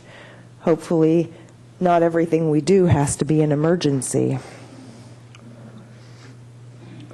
So that said, if you are interested, please email the board and let us know that you want to have another workshop or some kind of discussion about the rates. I'm also available individually to let you know where I stand on it in terms of what needs to be done. We do need the rate increase. This is not about paying people over the top, or this is about covering our expenses for what they actually are. I'm excited about the check that we've now received, and I'm glad to hear that we're going to have a discussion on the reserves policies, because I think it's critical as to where is that money going to go, which parts are already spoken for, which parts can we replace the money that we took out of the money that we had in LAIF. So I'm looking forward to having that conversation about that policy. Just a few other things. When I see SWF, I think single white female. Can we please try and find an acronym and stick with it? I know it's kind of hard, and we're trying to meet some of the things that are touch points for the folks that are decision makers as far as when it comes to permitting and money. But let's have a discussion about it, because it makes a big difference, and here's why it makes a difference. That treatment plant relies, at least in part, on the effluent from our wastewater treatment plant. Our wastewater treatment, the quality of the water that comes out of the back of that plant is critical, because we need good quality to go into the, yes, it is an advanced treatment system, but it still has to have a certain level of quality that we're expecting and that it was designed for. So that means that we no longer really have two separate things. We have a system that includes the wastewater and the water. And I know that the general manager has talked about doing cross-training between water and wastewater department staff, and maybe that's something we need to go back and revisit. I also know that we don't have a very good asset management program right now in terms of which things have gotten replaced, which things are due to be replaced, which things are due to be maintained. We just had to replace a pump on SR4. I hope what we're doing with the SR3 is that we're also making sure that there's no MTBE, right? Are we doing any of that MTBE testing from those wells that were installed back in the day? Yes, we are. Okay, thank you. I'm very glad to hear that. One of the things that I'm a little confused about still, and this is something that I can probably take offline, but is probably good for the public to know too. I see those well levels still going down in San Simeon, but we're using the advanced water treatment plant, EWS, whatever you want to call it. At the moment, let's call it Cambria's treatment plant. But the well levels are still going down. And I also would like to know how SR3 affects our well levels, especially the ones that restrict when we can and cannot pump on Santa Rosa Creek. And like I said, I know it's probably complicated answers, but it's kind of important to know. I mean, we put that thing in hopefully so that we could mitigate some of that drop in the wells on San Simeon Creek, right? Those are really good questions. Let me try to answer those, and they relate to some of the earlier questions I heard. We're really fortunate. We have an outstanding operating group, wastewater and water, and they're limited in how many there are of the staff. And the water department, Justin Smith and his group, they're trying to do as economical an approach as possible to running that plant. So, for example, it was designed to be able to run 24/7. Okay, if they do that, they're going to have to hire more staff or pay overtime to run it at night. I know that plant likes to run continuously from talking to the operators, but they do match its operation to their normal schedule. So it runs about 8 hours a day right now instead of 24/7. So what Justin will do is he'll have his finger on the pulse of the differential between the well field at the perk pond, where the treated effluent is percolated in the ground, versus the upstream well field. And he keeps a positive gradient now between that upstream well field being higher than the downstream well. So he looks at that, and that the new facilities operating and maintaining that as a positive level. The other thing he looks at is, how much storage do I have now? Do I need to run it more often or not? So he is fine-tuning that thing on a regular basis to make it run as economical as possible. So it hasn't run every day of the, as long as it could, as long as it's capable of.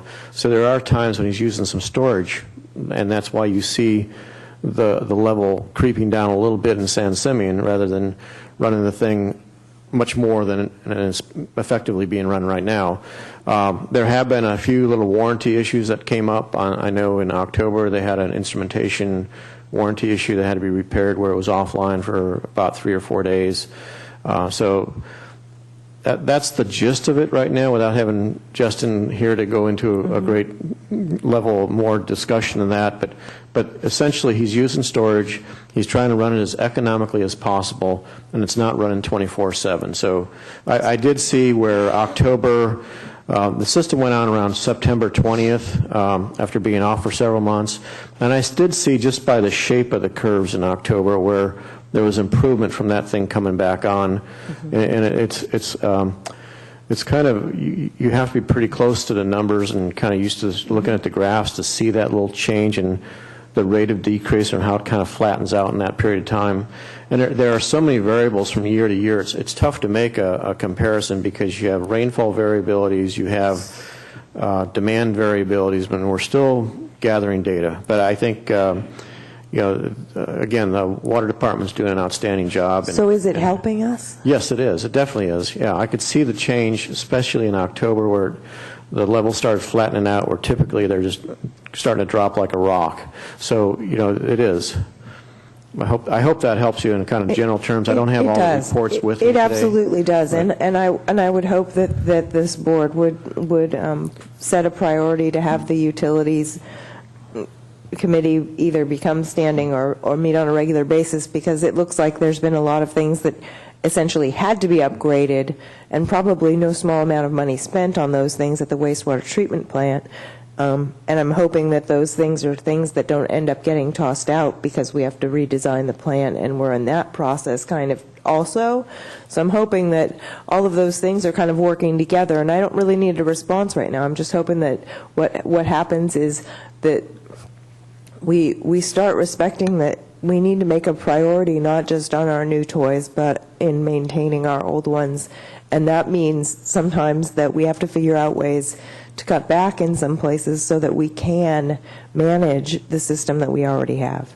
The pumps, the lift stations, all of the telemetry that we need to have installed, that I think is probably part of that cost that was the big cost about the redesign. So some of that cost should come down, I'm hoping, is kind of what I'm thinking. Is that true, Mr. Gruber? We'll continue to reevaluate that $6.7 million, but one of the things that I mentioned in my general manager's report is the Regional Water Quality Control Board's willingness to suspend the TMDL study. And so the reason they did that is because of the nitrate levels we've been getting out of the effluent, but they also said that they want to be able to see us implement our own denitrification, and then they'll determine where we go from there. So it's a fluid process. Everything that we've gone and everything that we've introduced so far down there we'll continue to be able to use. It's not that we're going to put something in place and then have to take it back out. Okay, thank you. Madam President, I just have one more thing, and I just want to read this so that it keeps me kind of on track. We still have a big project ahead of us now that we have a sustainable water treatment plant that enhances our resiliency in drought. Now we have to do the part that usually gets done first, which is the environmental impact study. Up to this point, our frustrations seem to be aimed in the general direction of agencies whose help we need. If it weren't for the drought, true, this project wouldn't already be constructed, but it is constructed. And if you're going to take advantage of the drought to build the project, we should also take advantage of the drought and the offers of help and the attention that's coming toward us because we're building this plant by the various agencies, and not just the Coastal Commission, but the Water Board, the Fish and Game, I mean everybody that wants to help us out. Cambria is under a microscope, and not just for the usual reasons, but because what we're doing here is potentially a solution for a lot of communities over the entire state that are suffering right now because of this drought. Not just places along the coast, but places inland. They want to know if this thing's going to work. We should make sure that it's going to work, and hopefully it's something that they can replicate. But that means that we have to do it right, even though it's inverted, cart before the horse, however you want to say that. Actually having the project built and then doing an EIR with the impacts and mitigations spelled out means that we can use real data to evaluate it. Whether or not those impacts are actually happening the way we expected them to, whether or not the mitigations are addressing those impacts appropriately and effectively. We can use real data instead of some theoretical idea of what might happen or what might not happen in terms of impacts and how we can mitigate them. Once a project like this is signed off on normally, when you do the EIR first, and those of you who consider yourself environmentalists and everyone else who's involved in any planning or any development anywhere in this area will recognize this, that once the project is final, that's it. Getting conditions of a compliance to be actually complied with can be a little bit like pulling teeth. They didn't comply with this condition. Well, what usually happens? Well, if you can get an agency's attention because a condition isn't being complied with, that's one thing. Sometimes the agency doesn't have the manpower to follow through and make sure that it does get complied with. It isn't exactly easy to compel a project to comply with the conditions, especially if it's a relatively minor adjustment that would make a huge difference in the habitat, a huge difference to the town, but very little difference to the agency. This is our opportunity. An EIR is an opportunity, and we have to look at it like that. We need to be using the data that we're actually collecting, and we need to collect more data probably, and I know we don't have the staff to do it, but let's get it collected. And I'm glad to hear that we're getting the telemetry online with the wastewater treatment plant so that we can keep the data on the flows. That will help us in the design, I would imagine. Actual data is a good way to design things. I'm not sure why the EIR has taken such a long time. I haven't been in any of the meetings that our president has been in, and only hear secondhand about the administrative draft of the EIR. And correct me if I'm wrong, but last September, not just a couple months ago, but a year ago, we had a draft mitigated negative declaration and comment letters from virtually every regulatory agencies whose corroboration we need. And I believe the board that Mr. Sanders was on spent at least 8 years and 4 tasks to develop a water master plan that was also a program EIR that we should be able to tier off of. So between the fact that we have a program EIR we can tier off of, the fact that there was already a mitigated negative declaration, the fact that all of the agencies had given comments, I don't know what's taking so long to put everything together. It seems like you shouldn't have had to start from scratch to begin with. The whole point of doing that program EIR, correct me if I'm wrong, was so that we could tier off, so that we wouldn't have to start from scratch, and that appears to be what has been happening. I'm like I said, I only hear secondhand, and I've not been in any of those meetings. But frankly, as uninformed as I am, I'm upset that it's taking so long, and probably no small amount of money on top of that.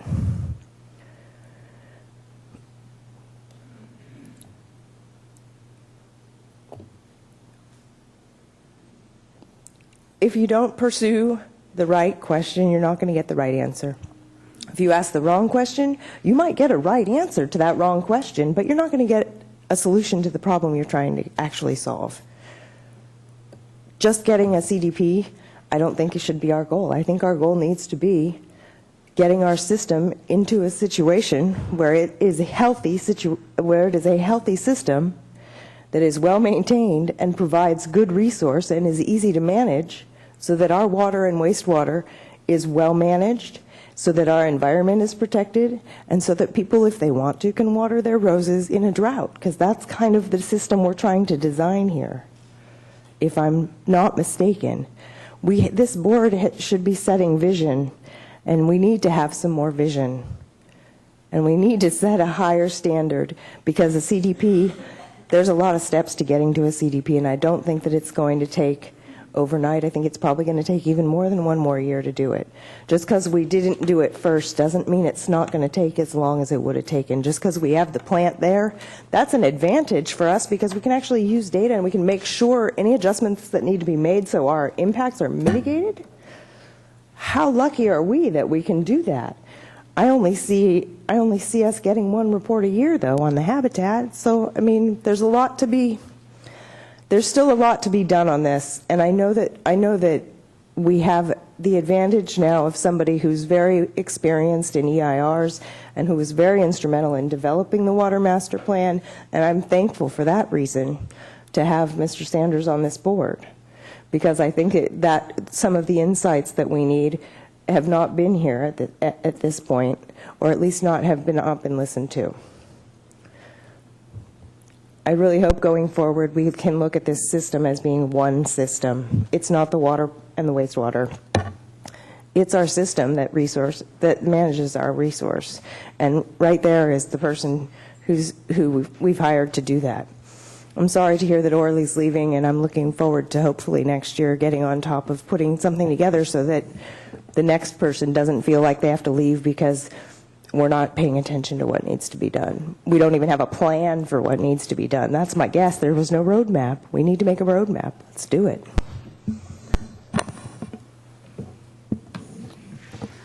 Any other comments, discussion? Okay, then that is, we need to move then to 6B, and we have public comment for 6B. And that is Jerry Wood. Good afternoon, President Robinette and board. My name's Jerry Wood. I'm with Cambria.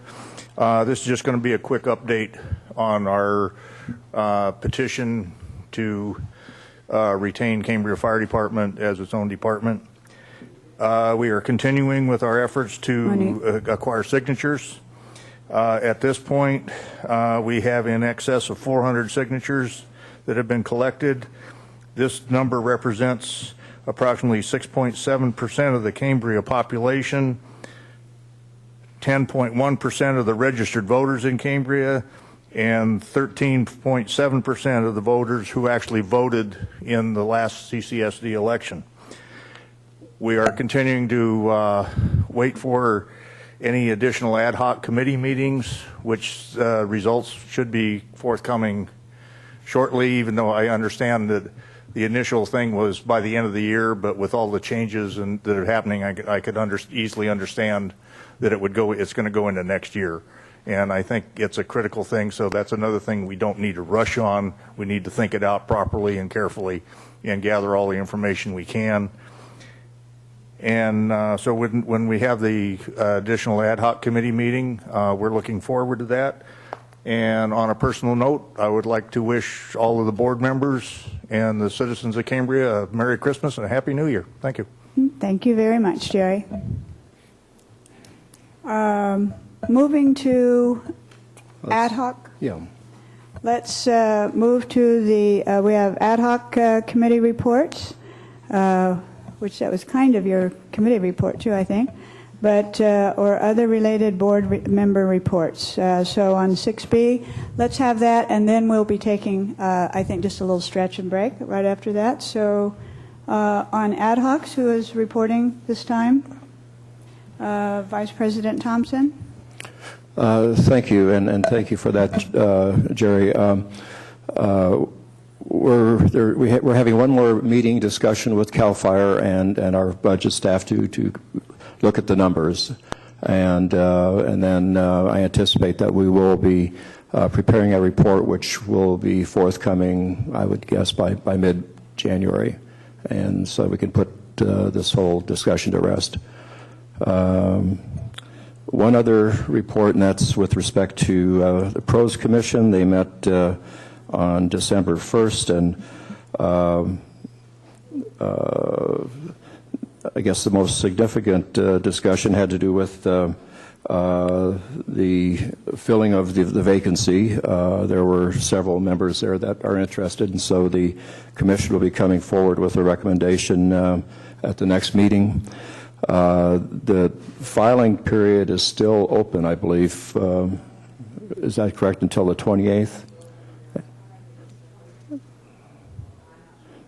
Well, it is still open, so if anyone is interested in being considered, please submit the application.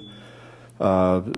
Niffen, who is a member of the Commission, also announced that the Cambria Youth Athletic Association has received a $5,000 donation to build the first field on the community park, and so they will be holding those funds until such time as we're ready to move forward with the development of the fields. And Mr. Niffen feels that other donations would be forthcoming, and this is just the seed money, the first money that they will need to put the field in place. And that's my report, ma'am.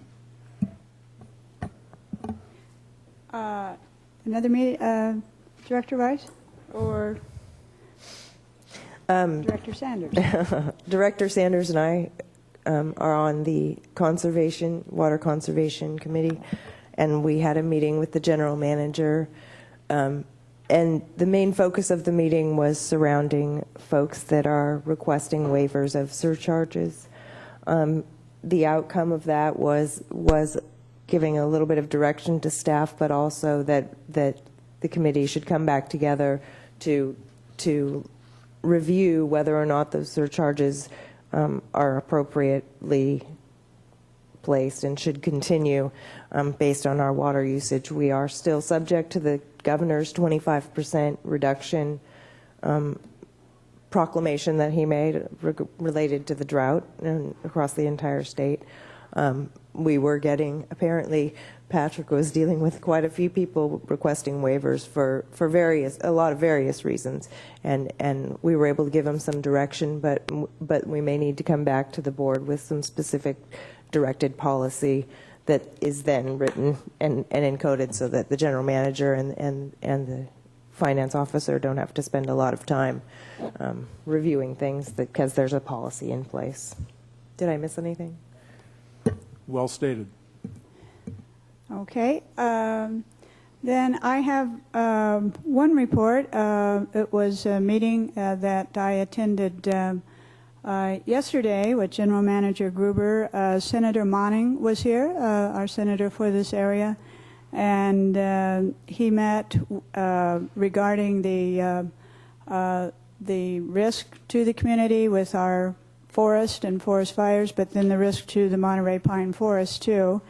And it was a very good conversation. We met at the Cambria Fire Department, the CCSD Fire Department, and it was also attended by Deputy Chief Reeder, who is here today, and Deputy Chief Reeder will also be acting chief when Chief Lewin finishes at the end of December, or tomorrow. Tomorrow. Okay, well, relax today, but but it was a very good meeting. It was also with Fire Focus, which has become a very active group, and it was really looking at how Senator Monning could help. And of course, we all know when we have people like that here, what is the first thing we want? Always, we need what? In order to solve problems, we need money. And so we were talking about all the number of trees that have been removed here, the number of trees that still need to be removed. How are we going to then dispose of them? How are we going to get to replanting? And I thought it was a very productive meeting. And so hopefully, and he certainly felt that there were some possibilities for some funding. They're looking at a few things that may benefit our community, and so we'll kind of stay tuned to what he has in mind. Okay, that's it. Did you have anything else? Yeah, we're going to take our break. Yes, I just had a question, hopefully a quick one for the general manager. With the head of the wastewater leaving and all the vacation days you had announced during your manager's report, when something, because nothing will, but when something inevitably happens, and I mean, we have people that are in place for the fact that he's not, I know we've been understaffed in those departments, and so I just want to make sure that we're not going to be completely wearing out everybody else that's left, because we definitely don't want to be running people off because they feel overworked. And we do have, like, I'm signed up for the Nixle thing for any fire things, and I never got a notice about the fire that was announced. And I mean, I don't even know who to call, and I'm on the board when something happens. So it would be nice to know, or at least be informed in some way. I did get an email from Monique, I think, from a fire. Maybe that happens over the summertime. But I'm just saying the lines of communication don't seem to be open, and I just want to make sure that if somebody sees something and wants to say something, that they don't just get the answering service and then nothing happens. Right. Well, I communicated to the board, president and vice president. So when something like this happens, you hire me as your general manager to put a plan of action into place, and that's exactly what I do. So when we found out yesterday, when I came into the office, oh, fun day, huh? So we started formulating a plan, and what we did is we had a conference call today with FRM, which is Fluid Resource Management, and they've done a great deal of maintenance down at the wastewater plant, but they also have 22 certified wastewater treatment operators. And we held a conference call with their team today, general manager, operations folks, maintenance, and we explained the situation to them, and we'll be meeting with them Monday at the wastewater treatment plant, and we'll be bringing them. I anticipate bringing them on board only because of the short time span between the time that Orlando leaves. We're actually hoping that they can come on board and for a 90 to 120 day period while we do the recruitments. We're doing a recruitment for the plant supervisor and then also for a grade 2, and that'll get us back up to full staffing. But on the interim, we're going to need a licensed operator, a grade 3. They're familiar with the plant, and then I'm going to discuss with them also bringing in a grade 2. Monique and I and the district engineer are also going to meet with the wastewater staff on Monday and bring a lunch down to them and tell them that it's going to be okay, and we got a plan, and that so they're not overly stressed out. But I did communicate it to the board president and the vice president in email. That was a pretty fluid situation. We just got off the phone about 11:30 with them. But the plan is, within my authority as a general manager, I have certain expenditure limits that I can go ahead and authorize, and to bring these folks on board to make sure we're meeting the regulatory requirements and the licensing requirements. I'll just go ahead and issue a purchase order, and then I'll be bringing this back to the board in January, and we'll use them for a 90 to 120 day period of time. So that was, and we looked at, during this time, we looked at other options too. We reached out to the Regional Water Quality Control Board and other agencies, other temporary operators that are in the area. But I think our best choice, based on the short period of time, would go to fluid resource management. The other thing is Ms. Dickinson indicated, we do have both those recruitments online. We reached out to the different organizations and so we hope to get a good pool of candidates. But in the interim, we'll bring these folks on board, and again, they're familiar with our system. And I really admire that they're going to come down on Monday. They're going to bring their team. If any board member would like to be there, they're going to have their team there. They're going to look at the plant. They've already asked for our waste discharge permits. We've sent that to them this morning. They've asked for our reports for the last year. We've sent that to them. And they've asked for a schematic of the plant, which we've sent to them already. So we'll be fully staffed. I anticipate working with District Council the first of next week and being fully staffed by the first of next week. Thank you. I appreciate that you have a plan in place for that. I still don't know where to call if I see something happening in the middle of the holiday season. That'd be our answering service. Monique, do you have that number for? It's just calling the office number. We get the answering service, but somebody's checking that, right? Because the answering service can't do anything for me. Yes, they can. The answering service is a point of contact, and then the answering service has the standby people's phone number. Okay. So you always have a water and wastewater person on standby. And those folks will have enough time to spend time with their families, I hope, even though they're going to be on call, I'm hoping. I just want to make sure that we're not wearing them all out. That's all. Right, and that's why we're bringing FRN. Thank you. I'm glad that you have a plan. Thank you for reassuring me. You're welcome. All right. Thank you all very much. I think we have a well-earned little break for about 10 minutes.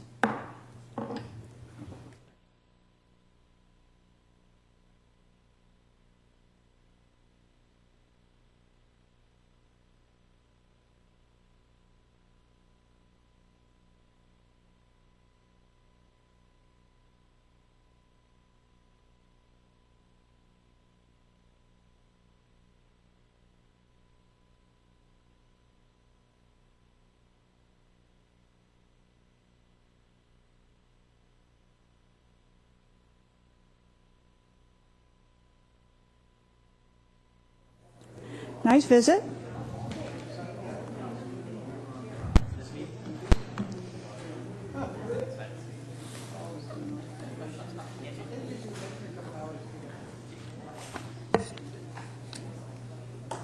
Okay, thank you very much.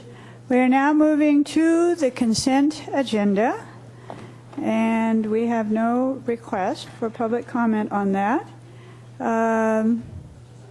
So, do we have a motion? Madam President, I move approval of consent calendar items 7A and B. Thank you. Okay. Many attempts to move and second, so we're good. So moved by Director Sanders, seconded by Director Rice to accept the consent agenda. A and B. A and B. A and B. We're going to talk about C. Thank you. Okay. Let's do we can just do a voice on this. All those in favor, say aye, please. Aye. Aye. Opposed? Motion passes 4-0.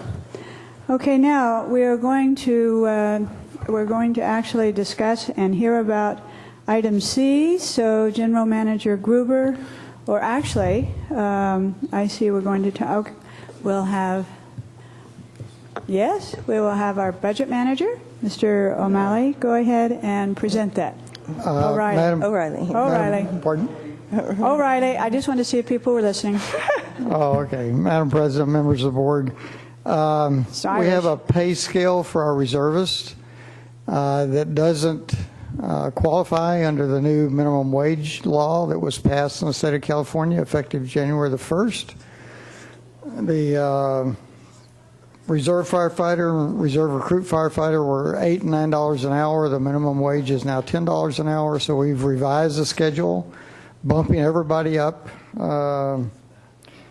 basically $1, so that we had to do the recruit $2 to get them to the minimum wage. But that's what we're proposing now, so that the schedule complies with California's minimum wage law.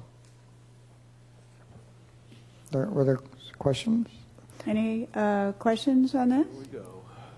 I'd like to speak to the reason why I did pull this item. Okay, thank you. First, I'm glad that we're complying with the laws of the state. That's very good. But also, one of the reasons why I pulled this is this one is better than most on its fiscal impact, but it still ends up being a little bit confusing as to what the impact is on what we already had budgeted and whether this $5,088, which it looks like is for the rest of this fiscal year, if that's actually within what we are able to do, and if it's not within what does that mean you're going to come back with a mid-year budget review? Yeah. So we don't know yet whether or not we can afford that $5,000? That's correct. We haven't done any budget reviews so far for the current fiscal year. I'm right in the middle of doing that. Okay. And it's not a matter of whether we can afford it or not. It's a matter of whether we need to adjust the budget to accommodate that. We can afford it. Okay. We have enough general fund money, revenue, to support it. But I don't know exactly what the revised budget numbers need to be.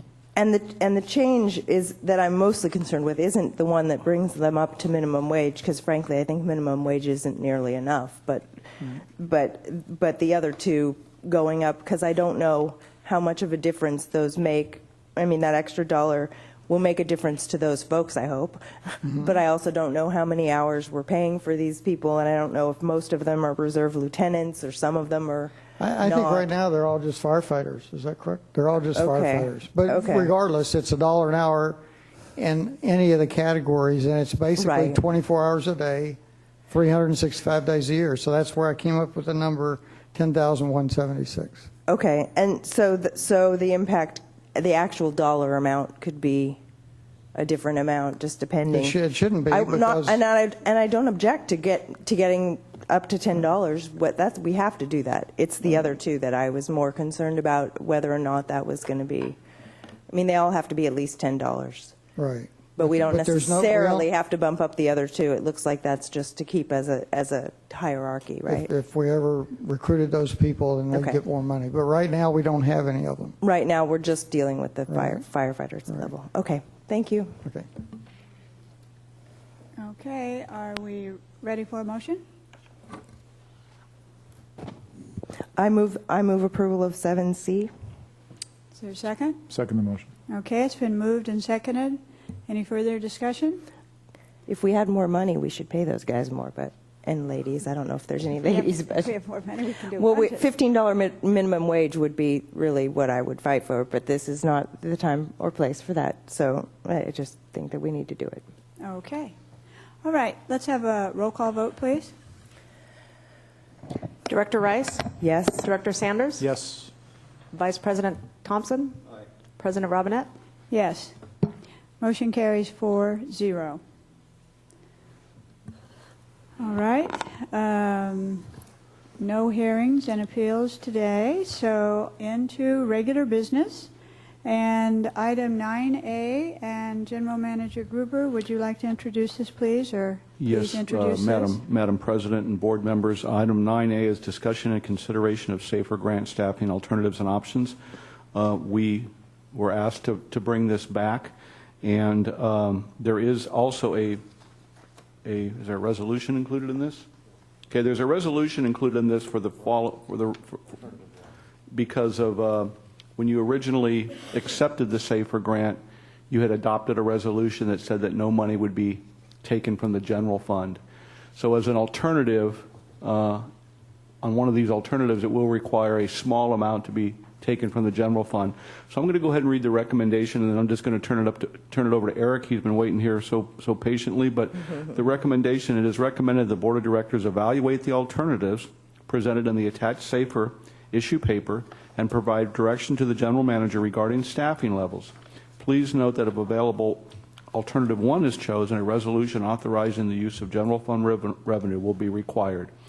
And under the fiscal impact, alternative 2 and 3 utilizes only grant money that will not have any fiscal impact on the CCSD budget. and alternative 1 is indicated above, will have impact on the CCSD budget and will require $7,509 of additional funding in conjunction with the grant money. With that, I'll turn it over to Chief Eric and have him talk about the rest, and we can talk about it and see which direction you guys want to go and direct us, and we'll get the process underway no matter what alternative you select. Thank you. And Chief Shalhoub? Let's try that. Good afternoon again, President Robinette and members of the board. So I was just going to brief you on the synopsis of the SAFER grant real briefly, and then go over each alternative, and then, of course, we can get into more details and questions if you'd like afterwards.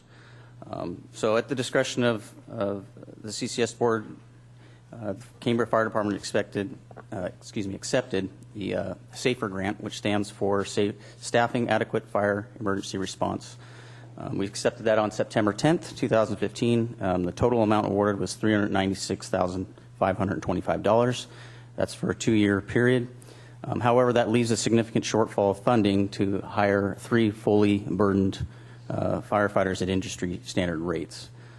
So due to the shortfall of the awarded SAFER grant funding, we worked closely with the FEMA representatives to weigh all the options, and the FEMA representatives basically advised that for the 2015 grant cycle, there was no additional funds available. So we have to work with what we've been given. So this is all to have 4 folks on the fire engine on daily staffing to meet the NFPA 1710 standard. So with that, I was going to go through the options real quick, unless you have questions already. We're good to go through the alternatives. So alternative 1 is to hire 3 firefighters. This option would require additional funds from the CCSD General Fund, as General Manager Jerry Gruber said, of $7,509, with the minimum wage increase in January going up to $10 per hour. Firefighters could be compensated at minimum wage. This option would provide the greatest overall benefit to the community, organization, and personnel.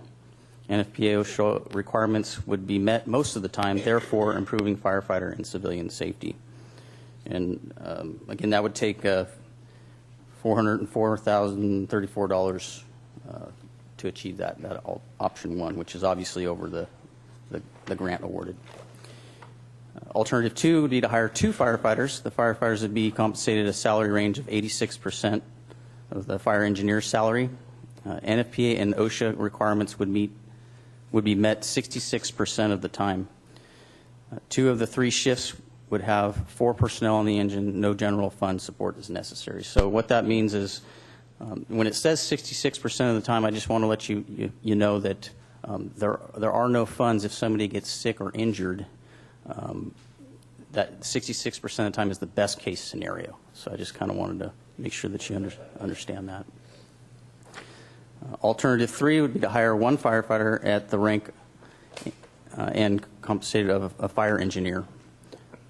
The NFPA and OSHA compliance would be met 33% of the time. The firefighter could be brought in at a fully burdened salary comparable to the IFF Local 4635. No general fund support is necessary. So essentially, we have 3 shifts. It would be an extra firefighter on one of those 3 shifts. And again, on the alternative 3, it's got $220,853 is what it would cost. So I'm sure there's plenty of questions to go along with this. Madam President, I have a question. Yes, go ahead, Director Sanders. Thank you. Under alternative 1, Chief, can you better quantify what you mean by NFPA and OSHA requirements being met most of the time? Is it 90%, 80%? So again, in a perfect scenario, if everybody didn't get sick or there were no injuries, we would have 4 people on the fire engine 365 days a year. 100% of the time. Correct, and that's in a perfect scenario. Again, we don't. If somebody gets sick or injured, we don't have the money to backfill that position to have that 4th person on there, and that pretty much goes for all the alternatives. So can you speak to, from a firefighter's perspective, can you speak to the advantages of having 4 on an engine? Sure. Without getting into too much detail, things happen that much quicker. So if you have one person on a fire engine, they're obviously doing everything on the fire ground that there's expected, getting water, pulling the hose to the fire, et cetera, et cetera. 2, obviously that goes twice as fast. 3 times as fast. 4. So things happen much quicker on the fire ground. You have the ability to also split crews, which is a definite advantage. So there's an OSHA rule out there that's called 2 in, 2 out. It essentially means that there's no life threat. You can send 2 firefighters in if there's a life threat, without 2 being a backup, and that's a known life threat.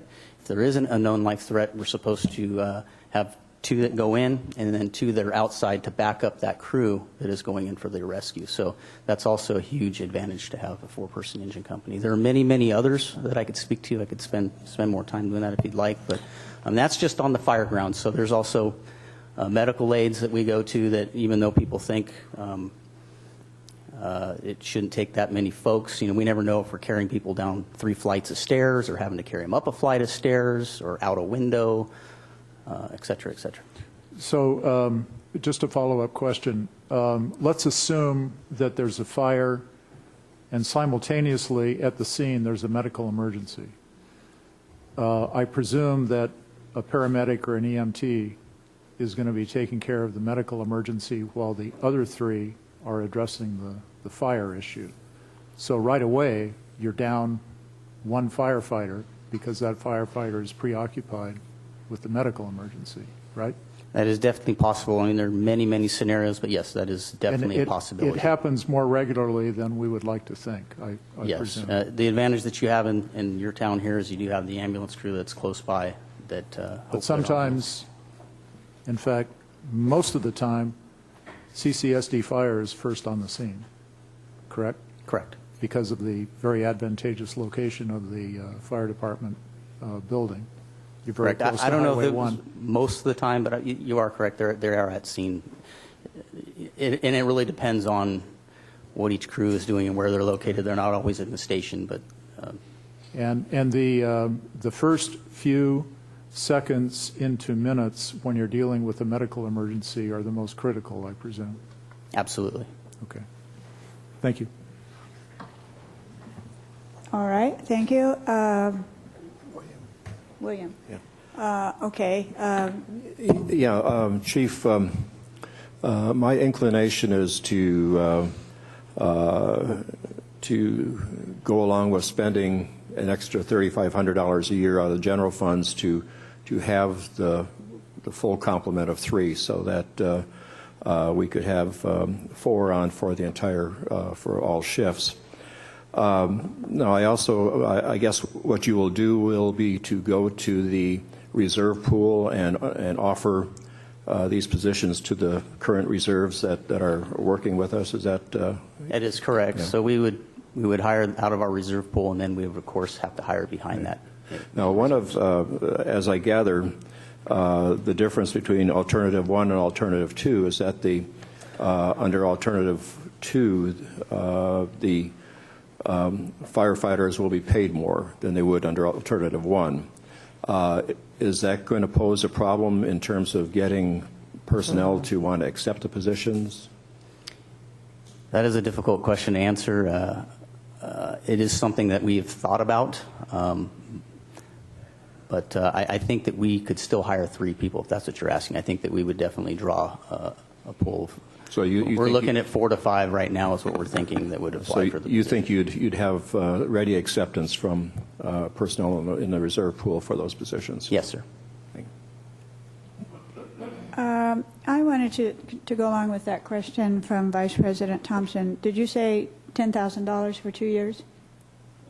No. Actually, you said 35, I think, but he meant 35. 75. He meant 75, though. Yes. What now? Because I read this several times. It was $7,509. Is that for 1 year or 2 years?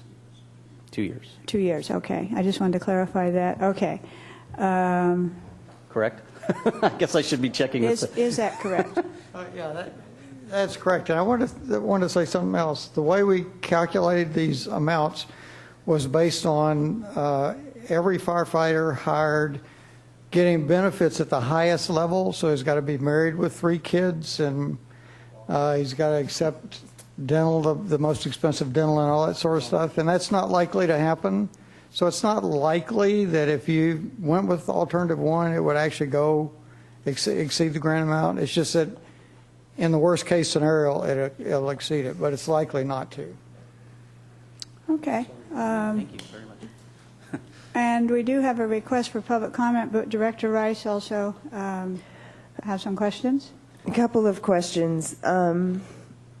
First on, I thank you for asking that question, Vice President Thompson, about the ability to find folks that will work. That's a really low pay, even if you get benefits with it. And the benefits is kind of where some of my questions come in, because they are going to be considered full-time employees. But are the positions going to be considered permanent positions, or are they temporary? So they're temporary positions. Will they be hired and then fall into the same MOU? I don't know what the difference between a firefighter, as they are referred to with the reserves, versus an engineer versus a captain. I know we don't have any firefighters that are full-time. Is that correct? We just have engineers and captains and That is correct, yeah. So I don't, and paying PERS retirement on a temporary position, I don't know anything about employment law, and that's not my job. But I do know that a position that's temporary, it seems like there's some things that we should be offering, but other things that maybe we wouldn't have to. I just don't know about the way the rules are. And I know that there were discussions about this, that you were trying to figure out how to cover it all, but I just want to make sure, and I know the benefits probably is one of the ways you can attract people for less money. I'm kind of inclined to actually do it the other way, where we would have 2 extra folks, but I don't know about the scheduling. And it seems like, I don't know. I'll speak to a little bit of that, and then Thank you. unless you want to talk about it. Is that a vague enough question for you? Yeah. Sorry. The benefits that we show are required benefits, even for temporary if they're full-time. They're members of PERS. Even if it's only a temporary 1-year appointment, it's required that they join PERS. And so do we also have to pay for being part of the union? That's not, we don't pay for anybody being part of the union. All reservists now, all reservists are PERS employees. Okay. No, that's not true. No. Not all reservists are PERS employees. Most reservists are not PERS employees. Yeah, and that's a good thing for the district. But these would all be PERS. And then if they are reservists and they go back to being reservists, once you're in PERS, you're always in PERS. So then they would be PERS employees. So that's another financial impact that we would have to consider. Kind of clarify that. Once you're in PERS, even if you leave? I had PERS at a university, and I left, and I didn't follow. But anyway, go ahead. So did that answer your question? So as far as the MOU goes, or being part of the union, they would not. It would be, it's kind of caught between the full-time person and a reserve, if you will, in that they have a full-time schedule, they get full benefits, they'll be put on a shift with a shift captain. And I'm all for full benefits. I'm just trying to see if these are things that are required by law. Just to understand, it's run on a grant, on the SAFER grant, which is 2 years, and so at that point, it's up. So they work full time, but they're really temporary, if you will, unless the CCSD. And we start folks even when they just brand fresh start with the district. They start with PERS. There's no probationary period or anything.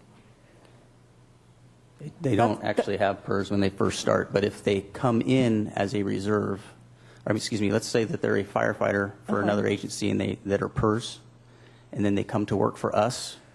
Because they were already in PERS. They're already in PERS, correct, and that's what happens a lot. So we don't really have a probationary period on those situations because they're already a member in PERS or whatever. Is that true? PERS requires if you expect them to work 20 hours a week on a regular basis, they're enrolled in PERS. That's a PERS law. Thank you. That really helps clarify. I just didn't know. How much? Would you like me to try to answer what I think I heard as some questions? Okay, so they will be members of the MOU. They will be covered under the MOU. And what they won't be is subject to the same termination requirements because their positions will be contingent upon the grant funding. So they will fall under all of the other rules under the MOU. Sorry, Eric. Okay. Okay, so just a clarification then. On the PERS, once you're hired, you have PERS. And how much is that in this figure of 7,900 some? And that's for 2 years. And so if they always have PERS, once the 2 years is up, who's paying for it? You just don't pay for it then? Yeah, when you're working, the employer and the employee both make a contribution. When you stop working, there's no more contribution. I mean, if you're not working, there's no contribution by either side. If you worked enough, then when you're 55 or 50, when you're 50, once you can retire, then you can start drawing retirement based on whatever you actively worked. But if they work for 2 years and they're part of PERS and then they quit, they're not in PERS anymore. So it just has 2 years of credit, so to speak. Right, they get 2 years of credit. And unless they go to work for another agency that offers PERS, then that 2 years just sits there. Well, unless they go to another agency that provides PERS. Right. Yeah, okay. And I have another question for Patrick, if you don't mind, please, President Robinette. I'm looking at Alternative 1 and Alternative 2, and it looks like the estimate that we've given, the total per firefighter, on the Alternative 1, it doesn't change, but Alternative 2, it does change? $4,000 or something. I'm sorry, what now? Alternative 2, the difference between the total per firefighter first year is $96,886, and total per firefighter second year is a larger number. Right. But in Alternative 1, that doesn't. They're the same. Can you tell me if there's a reason for that? I'm trying.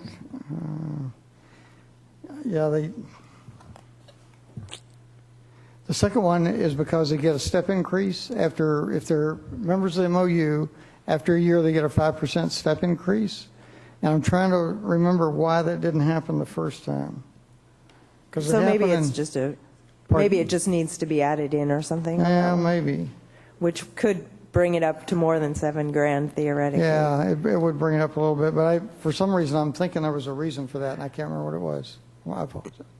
And I'm just going to say, as a board member, it would be great to have them 3 shifts, and it makes it much easier, I'm sure, for scheduling. But my concern here is that we have firefighters that are paid appropriately and aren't so significantly less paid than the folks that are in the permanent positions versus the temporary.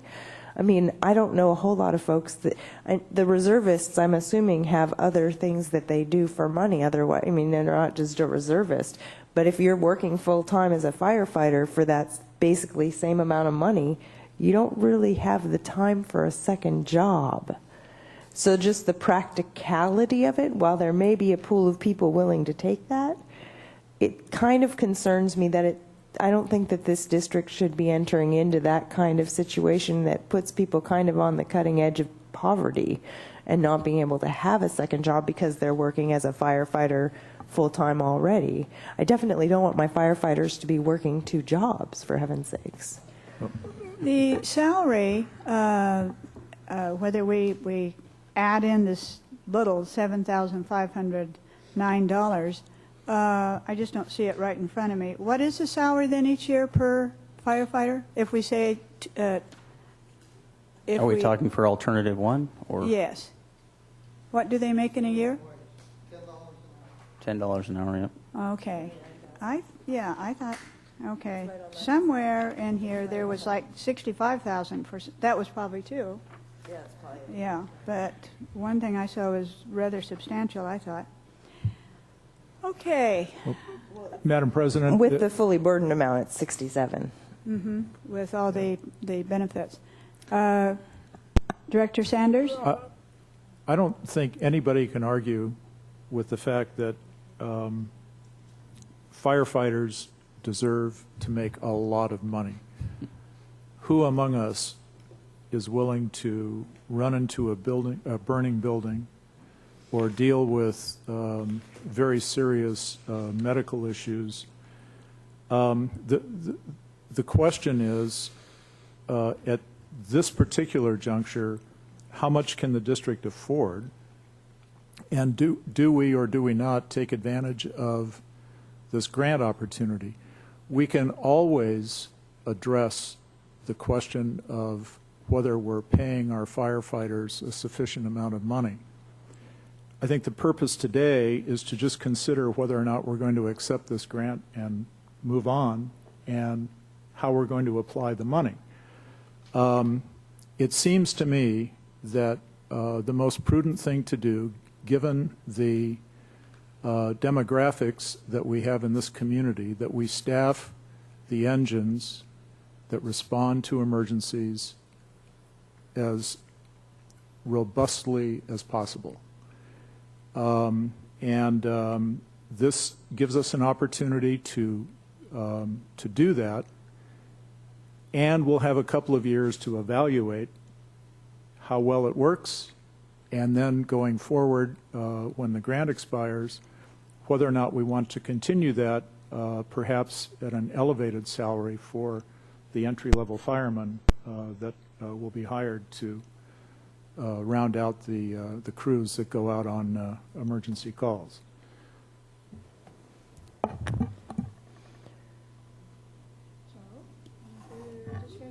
Yes, please. Let's hear it.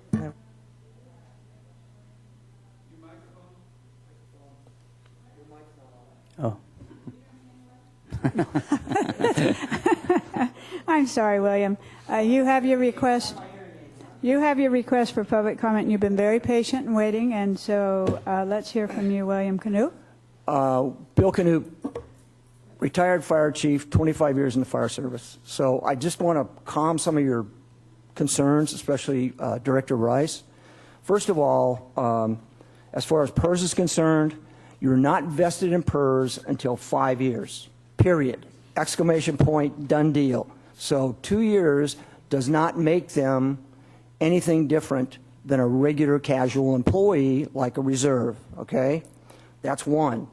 Two, after spending 25 years in a fire service that was a very small community, just like this one, and starting out with engine crews that were 2 people and eventually working up to 3, I can tell you that 4 is the minimum you need. When things happen, they happen quickly. When you need to react quickly. As Chief Shalhoub alluded to, the most important thing is when you have a life threatened in a fire, law states 2 in, 2 out. If you don't have that, technically you can't go in. If it's seriously threatened, you can go ahead and make the decision, but OSHA can still come down on you.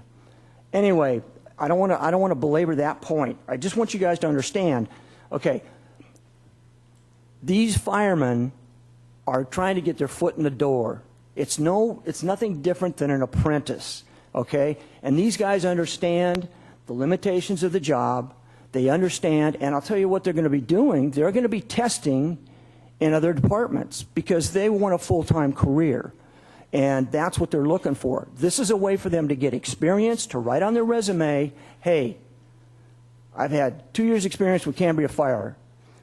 The other thing is that's really important, and I just lost my place, sorry. Many hands make light work, not only in fires, but also in medical emergencies, as Chief Shalhoub talked about. You don't know if you're going to have to carry somebody down 3 flights of stairs. You don't know if you got CPR going. CPR, you need at least 4 people to do it adequately, and that's not counting the ambulance people. Days off. Director Rice was concerned about them working a second job. You can go and talk to the CAL FIRE guys, you can talk to any fire guy you want, and I guarantee you about 75% of them got a second job because they work their days off. They're either in construction, in other words, they work it on their days off. So don't be concerned that they're not getting enough sleep and so on and so forth. I'm trying to to calm your fears as far as some of this stuff goes, and $3,500 a year for one extra person on an engine is golden. I mean, if I had the bucks, I'd give you the money. That's how important it is. Can I answer any questions that you might have that may have come up? No, I think Okay. your comments are Okay. well Thank you for your time. I taken, appreciate it. and we appreciate it. Thank you. Madam President, I move that we approve, with regard to the Safer Grant staffing alternatives and options, that Alternative 1 be approved. Alternative 1 is presented in the staff report for item 9A and as explained by the chief today. Second. Okay, it's been moved and seconded. If I can just interrupt briefly. Mr. Carmel. That's the alternative that requires the resolution be adopted, so you have Resolution 38-215 right behind it. So I will amend my motion to include adoption of Resolution 38-215. Okay. 2015, excuse me. Okay. No, I'll still second that. And still seconded. Good. All right. Any further discussion? Director Rice. I just want to make it absolutely clear that any objection that I have to Alternative 1, which I don't intend to vote against this, has nothing to do with the $7,500 and has more to do with what we're actually providing to those firefighters as a salary. I think it makes it hard to keep morale up when some people that are working for half of what the other folks are working for. So that's where my objection lies. I'm glad to hear that there's a benefit to them and that we won't hopefully have a problem recruiting for that. But that's my concern. It's not the 70. I'd pay $75,000, frankly. I don't think we should refuse the grant. It's a good grant. We got a lot of money. We need to do it. Thank you. I only have one last just observation and comment. We're talking about firefighters, of course, and it's just a sensitivity thing. We talk so much about the risk and the work of the guys doing the job, but there are gals doing that job. And so probably we're better off just to talk about the firefighters. But that's just an observation. Thank you, President Robinette. You're absolutely 100% You noticed right. too. Okay. Well, 50% of us noticed here. Imagine. Okay, so I think we are ready. I don't like the fact that we're giving poverty level salary. That's all. So. Okay, we'll have a roll call on this, please. Director Sanders? Aye. Vice President Thompson? Aye. Director Rice? Aye. President Robinette? Aye. Motion carries 4-0. Okay, thank you very much. Okay, we're moving now then to item B, the Pros Commission. And General Manager Gruber, would you introduce that, please? Thank you, Madam President and board members. Item 9B is discussion and consideration to reappoint Pros Commissioners Mr. Steve Niffen and Adolph Atencio for a 4-year term. Staff recommends that the Board of Directors reappoint Commissioners Steve Niffen and Adolph Atencio in the Parks, Recreation, and Open Space Commission for a new 4-year term.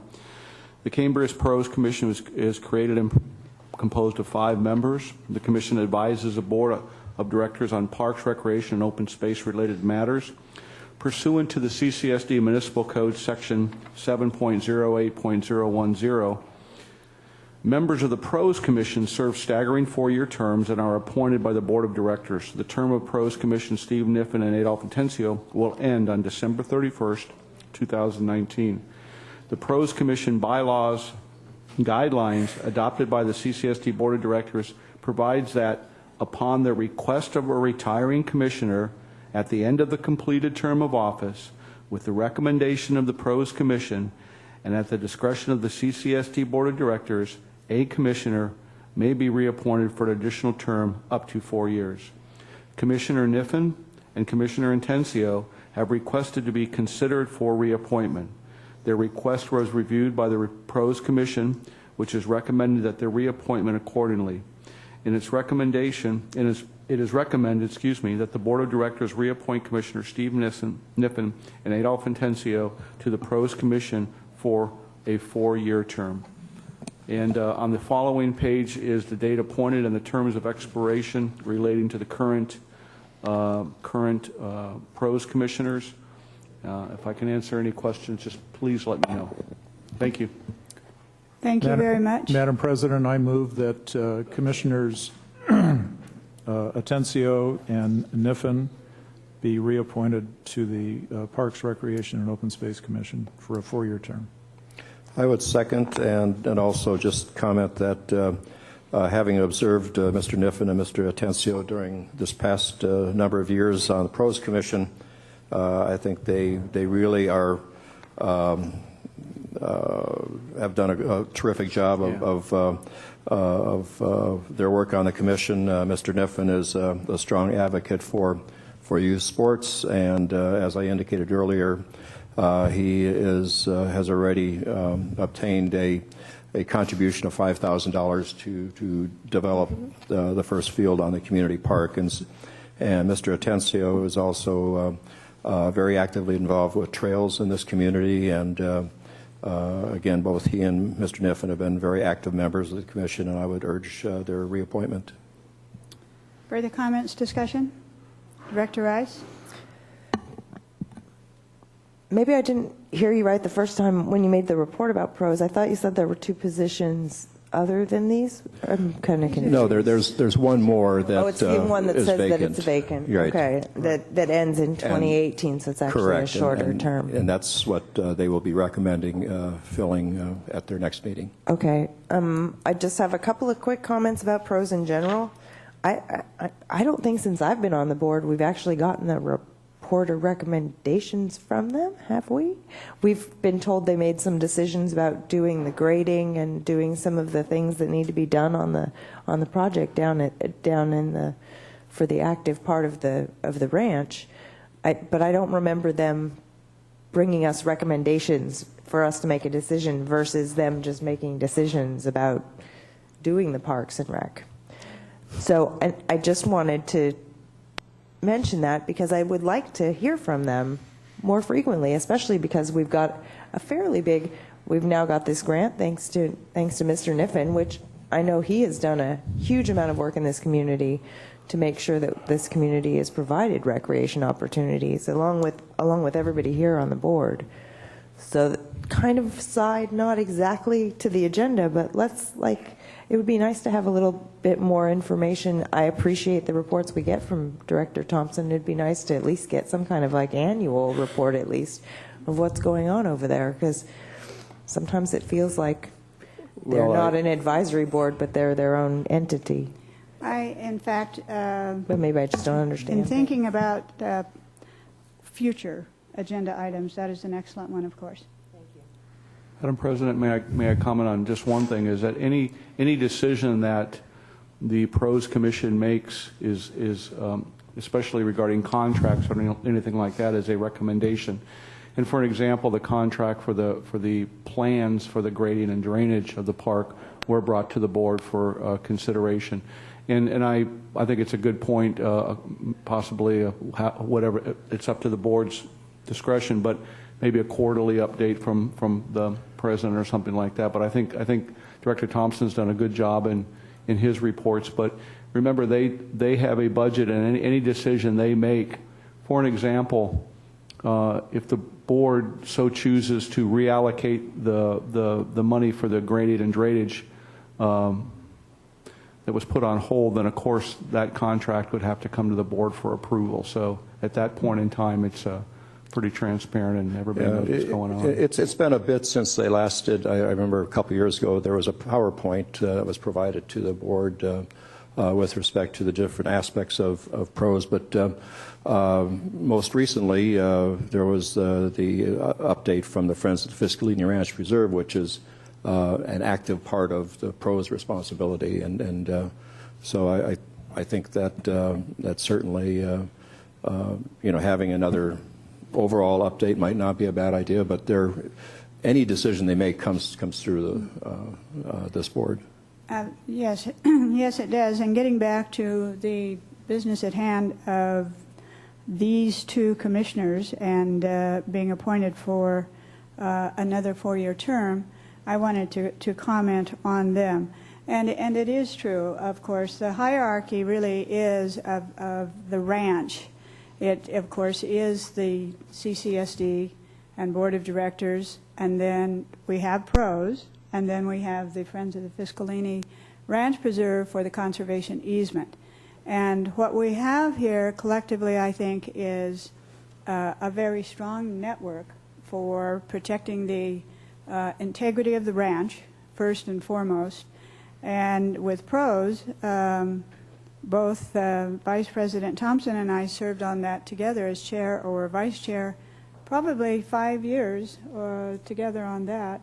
And it's an interesting one because many of the things they have worked on talk about perseverance on the community park and going through all the process of public input, public workshops, actually changing the dog park location from clear across the ranch to where you drive in by the rodeo grounds. It would have been located practically over by the highway.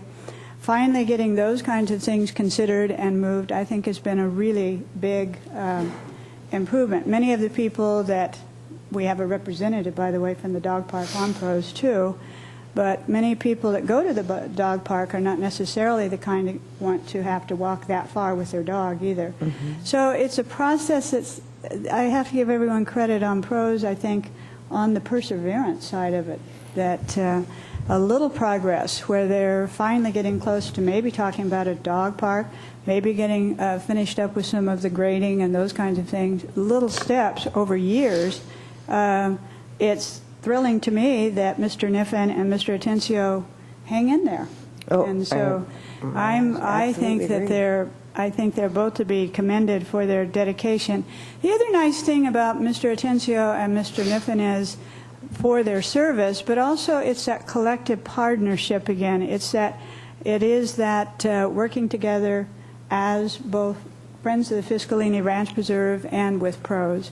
So I think it becomes far more insightful, collective kind of partnership too. So, if I may speak to that, I completely agree, which is one of the reasons why we might want to consider having some sort of similar commissions set up for, I don't know, fire services, so that we have a group of folks that's well informed about what's been happening. Just like PROS, they know what the projects are that are coming up. They know the ins and outs of all of the things the district is trying to do in parks, and they can persevere.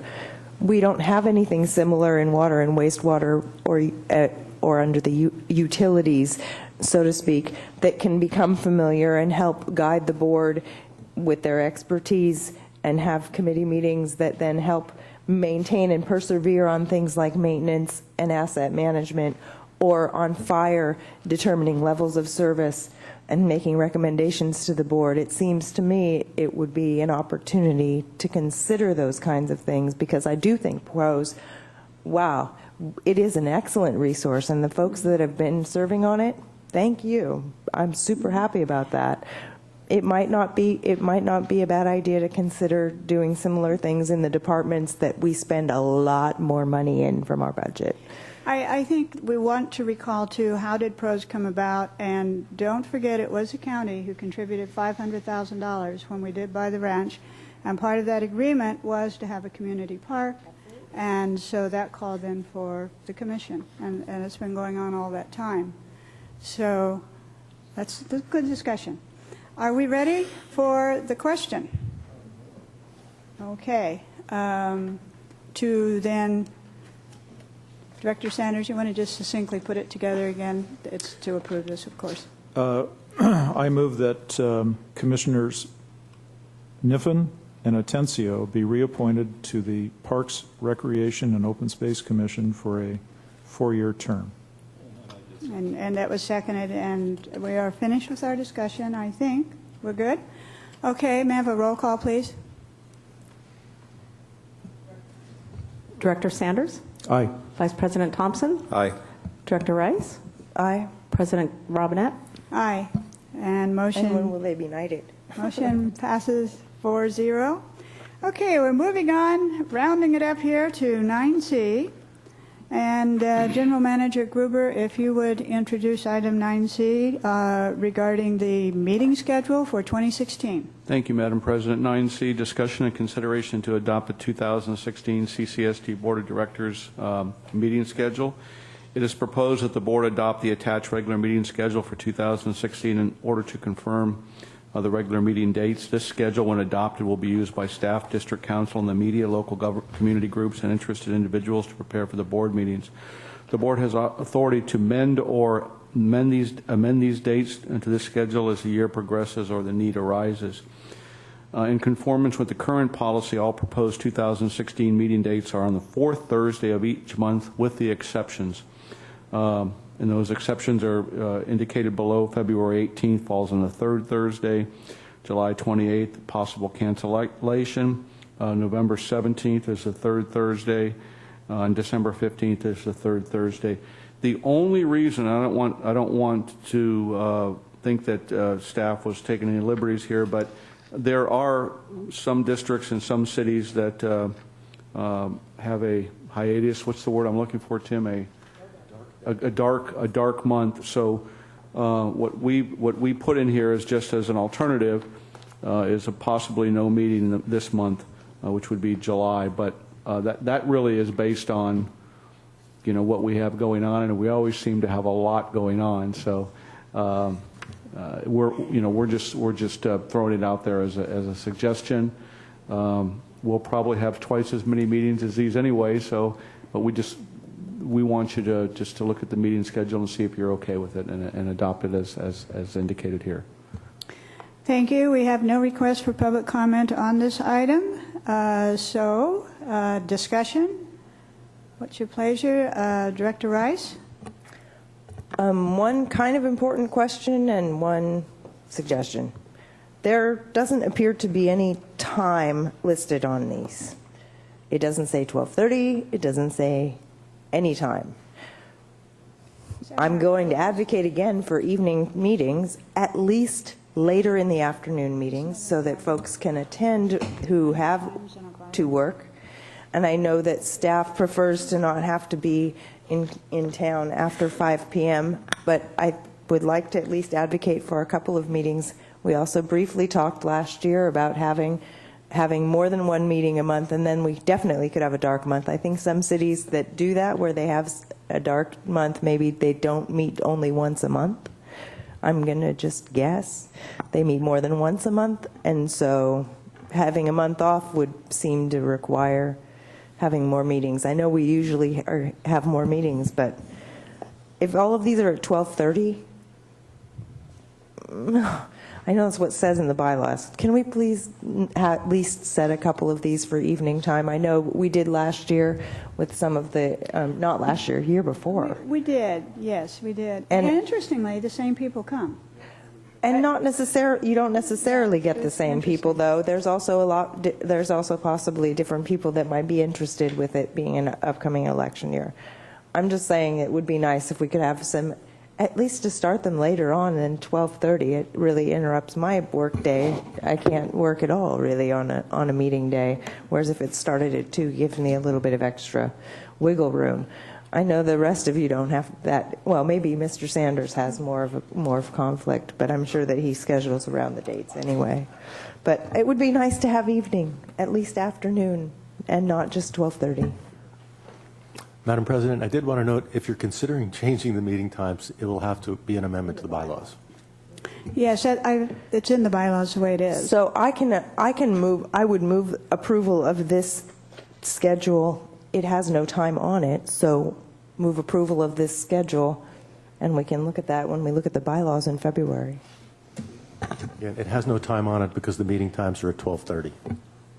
I'm just saying, I move approval of item 9C, to adopt the 2016 regular board meeting schedule. Second the motion. Okay, it's been moved and seconded to approve this proposed schedule. Any further discussion? Director Rice? The 25th doesn't conflict with Pine Dorado, does it? Well, In August? Not based on the schedule that they held this year. Not based on the schedule they held Pine this Dorado year. is Labor Day, right? Yes, but they used to have the whole event on the weekend. The Follies. And Yeah. so they had Follies were practicing. That's the word. And I'm not sure where that stands. The on Follies were in January now. But anyway, Yeah, so that would be my only concern, would be that date, but, sorry. okay. Any further comments, discussion? Ready for the question? Roll call? Director Rice? No. Director Sanders? Aye. Vice President Thompson? Aye. President Robinette? No, I. We could stay here for a while then. I thought I heard a no. Did I mishear the first vote? No. Oh, No, I'm sorry. I apologize. I couldn't help it. Yes. It's yes. You don't have to step down for president, Okay. Okay, thank you. Thank you. Okay, rounding the corner here, no request for public comment on 9D. General Manager Gruber, if you would please introduce 9D on ad hoc committee. Yes, Madam President, board members, I'll introduce and I'll let District Counsel Tim Carmel just give a brief overlay of the staff report. Item 9D is discussion and consideration to appoint an ad hoc committee for the environmental impact report for the sustainable water facility. And Tim leaned over and asked me earlier, are you going to let me do one staff report at least? I said, I'll let you do 9D. How does that sound? Oh, that's great. So I kept my promise to Tim. Well, lucky you two. I'm honored. Madam President, this item is to consider creation of an ad hoc committee to shepherd the EIR for the sustainable water facility through the process, through its completion, and then through the process itself, work with the staff and the consultant. It's varied. I don't know how often you'll be meeting, but it's a pretty intense process. It's a very long document, as you know. So that's the purpose of the item, and be glad to answer any questions. Okay. Before we have questions and discussion, I feel a public comment coming toward us. No, never mind. Okay. All right. It's on item 10. So we will have that ready to go. 10, that's usually when we have filled up the full 30 minutes, but we'll go with it. That's fine. Yeah, okay, good. Thank you. Okay, so on this ad hoc committee, then I will recommend first that I serve on the ad hoc for the environmental impact report, and that Director Sanders serve on this based on his extensive background. I have been working informally, just as you have called for accountability on this EIR and what's going on. That has been my purpose in monitoring this in the first place and actually calling for the, by now, weekly work on this. So that would be my recommendation.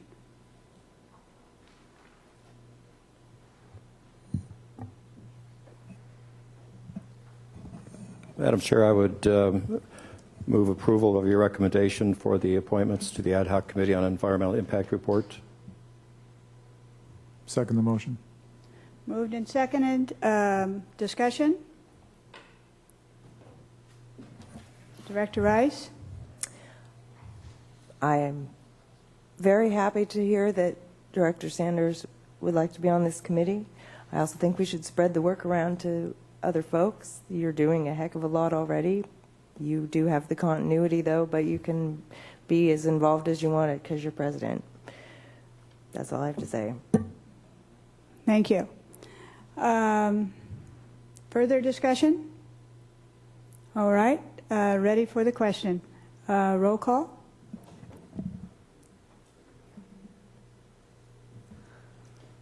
Director Thompson? Aye. Director Sanders? Aye. Director Rice? No. President Robinette? Aye. Motion carries 3-1. Okay, we are moving on then to item 10, and we actually, that is continuation of public comment if it goes over 30 minutes, but also we have Christina here, and we do want you to feel welcome, and you are newer to the community, so certainly I would like to have your public comment now. I appreciate that flexibility, just catching on to that. That's okay. Let's see, we have to get your button pushed, and there we go. Oh, great. It's very brief. Just before talking about the time and changing the time of the meeting, and I just wanted to speak coming from a community of a lot of friends, well, handful of us or so around my age that are interested in this meeting, but it is in the middle of the workday.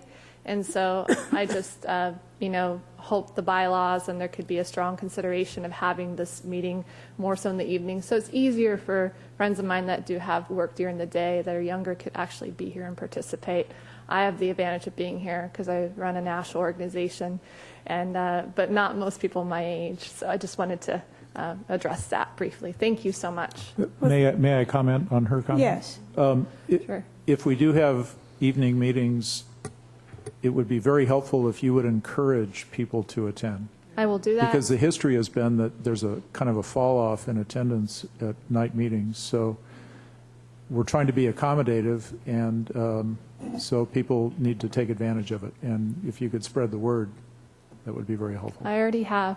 Okay. I had like Good. 4 or 5 people. I wish we could be there. We have to be at work. So Okay. I'm very much for that and appreciate Good. your feedback. I would like to ask you some questions too, and I thank you for your comment. What time do you see that people that have been talking to you would show up? I find, I don't know what time you had this in the evenings before, so I'm a little bit in the dark there of what hasn't. So, just your preference. What's your preference? I found that when we do now Sunday potlucks, right, I find that the 5:30 to 9, we get a good crowd of 20 people or so. But that's on a Sunday. That's the experience I've had here as far as getting involved timeliness-wise. It seems like that 5:36 window seems to be good. But I'm not sure how realistic that is with your previous schedules, but that's my experience. So Thank you. Well, hope that we will helps. consider that. We have before, and it's never bad to see if there's more interest, because that's the whole point of the meetings is we like the people to come. Mm-hmm. And so certainly we're always open to, are there other ways to get more people here? Yes, we certainly are interested. Well, thank you so much for your consideration. Thank you. Appreciate it. Madam President, I'm usually in bed by 8, so I don't know if that's an issue. But I didn't want to mention Was this. that on your job application? TMI. Yeah, it's a tough life, Jerry. Okay, thank you. Suggestions for future agenda items. One that we already had mentioned was, I had actually on one of my notes of to-dos for next, we will be inviting probably Mr. Niffen and maybe a couple of others from the pros board to just come and share and give an update with us. And we have to hurry because I only have 3 seconds left, and if I keep on talking, it'll just buzz anyhow. Oh. Time's up. Meeting's over. Okay.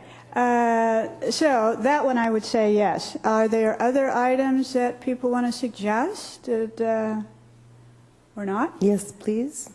Okay, let's see. I saw Director Sanders first. I have nothing at present to suggest. You should turn your light off. Welcome back. Director Rice? As I reported with the Rates Committee, we probably should come back at some point, maybe at the February meeting, because the rates won't be implemented until the next billing cycle. But the Rates Committee needs to be coming up with a suggestion of what to do about surcharges and the allotment amount for the water, because I think it's kind of critical since we base the rates on a 70% usage, and that's impossible to reach with people at the current restricted allotments. So We need to have that discussion as a board, and I think the rates committee for sure by February can have a suggestion, if not by January. I'd like to try and bring that back as soon as possible. Okay. All right. Do I need to make a motion, or will the president take that under advisement? How would you like me to do that? On this, we take it under advisement. I want to talk with you further about it, I think, just to understand. Not today, but... I'm sure the general manager can also give you a good idea about what it is that the rates committee is going to be doing on that. So that way you can have the discussion when you get to the agenda preparation point. In fact, my only hesitation was this, and I perhaps am not understanding this request. With the fact that the rate increase process now is extended until 45 days from the 29th, would this involve anything that would impact that's already out there? No. Okay. Yeah, that's the clarification. It would only impact the way that it only impacts the amount of water that'll get used once the new rates are in place. Yeah. Okay. Provided we don't have a successful process. Speaking in support of Director Rice, there are a number of potential appeals of surcharges that could be coming to the board that the board might be able to deal with if the board articulates a policy that would cover many of them. So it's an opportunity actually to save a lot of time, a lot of board time by doing what she's suggesting. Why don't we put it into a motion and... Madam President, I think Yes. what Director Rice, and correct me if I'm wrong, I think she meant the Conservation Committee and not the Rate Ad Hoc Committee, so there, just clarification. Yeah, conservation. Yeah, that is That's what I was. See, that's I'm why. sorry, I was looking at Director See, I Sanders. knew it. You should know I was looking at Director Sanders when I was talking about it, and not the absent Director Behringer. I knew what you meant. Okay. Thank you, Director Sanders. I'm sorry to confuse you, So Director you can Robinette. see why I was asking. Why I'm would you sorry. want to do I'm this sorry for the before then? We've got these... Segways, they're overrated. Okay, Sorry. so we're talking the conservation... Indeed, we are talking about yes, the Conservation number Committee. one, we will certainly keep that ad hoc active. And so the two of you, I think, at this point would be meeting with General Manager Gruber, and when you're ready to bring forth something to address this, which is very important, then you can, we will. Thank you. And do we need to reappoint committees? I think it's in our bylaws, but I think we'll do that in January. We'll do that in January. I think that's what I remember doing last year. I just want to make sure that we don't lose track of it. I will. Well, that's a nice thing. I mean, now it's far more. We will do it in January. Yeah. Okay. So, seeing no further comments that anyone wants to make for today, then I want to thank everyone that stayed and is here. Appreciate that. And thank you to the board, and everyone have a great holiday. Thank you so much. Meeting adjourned.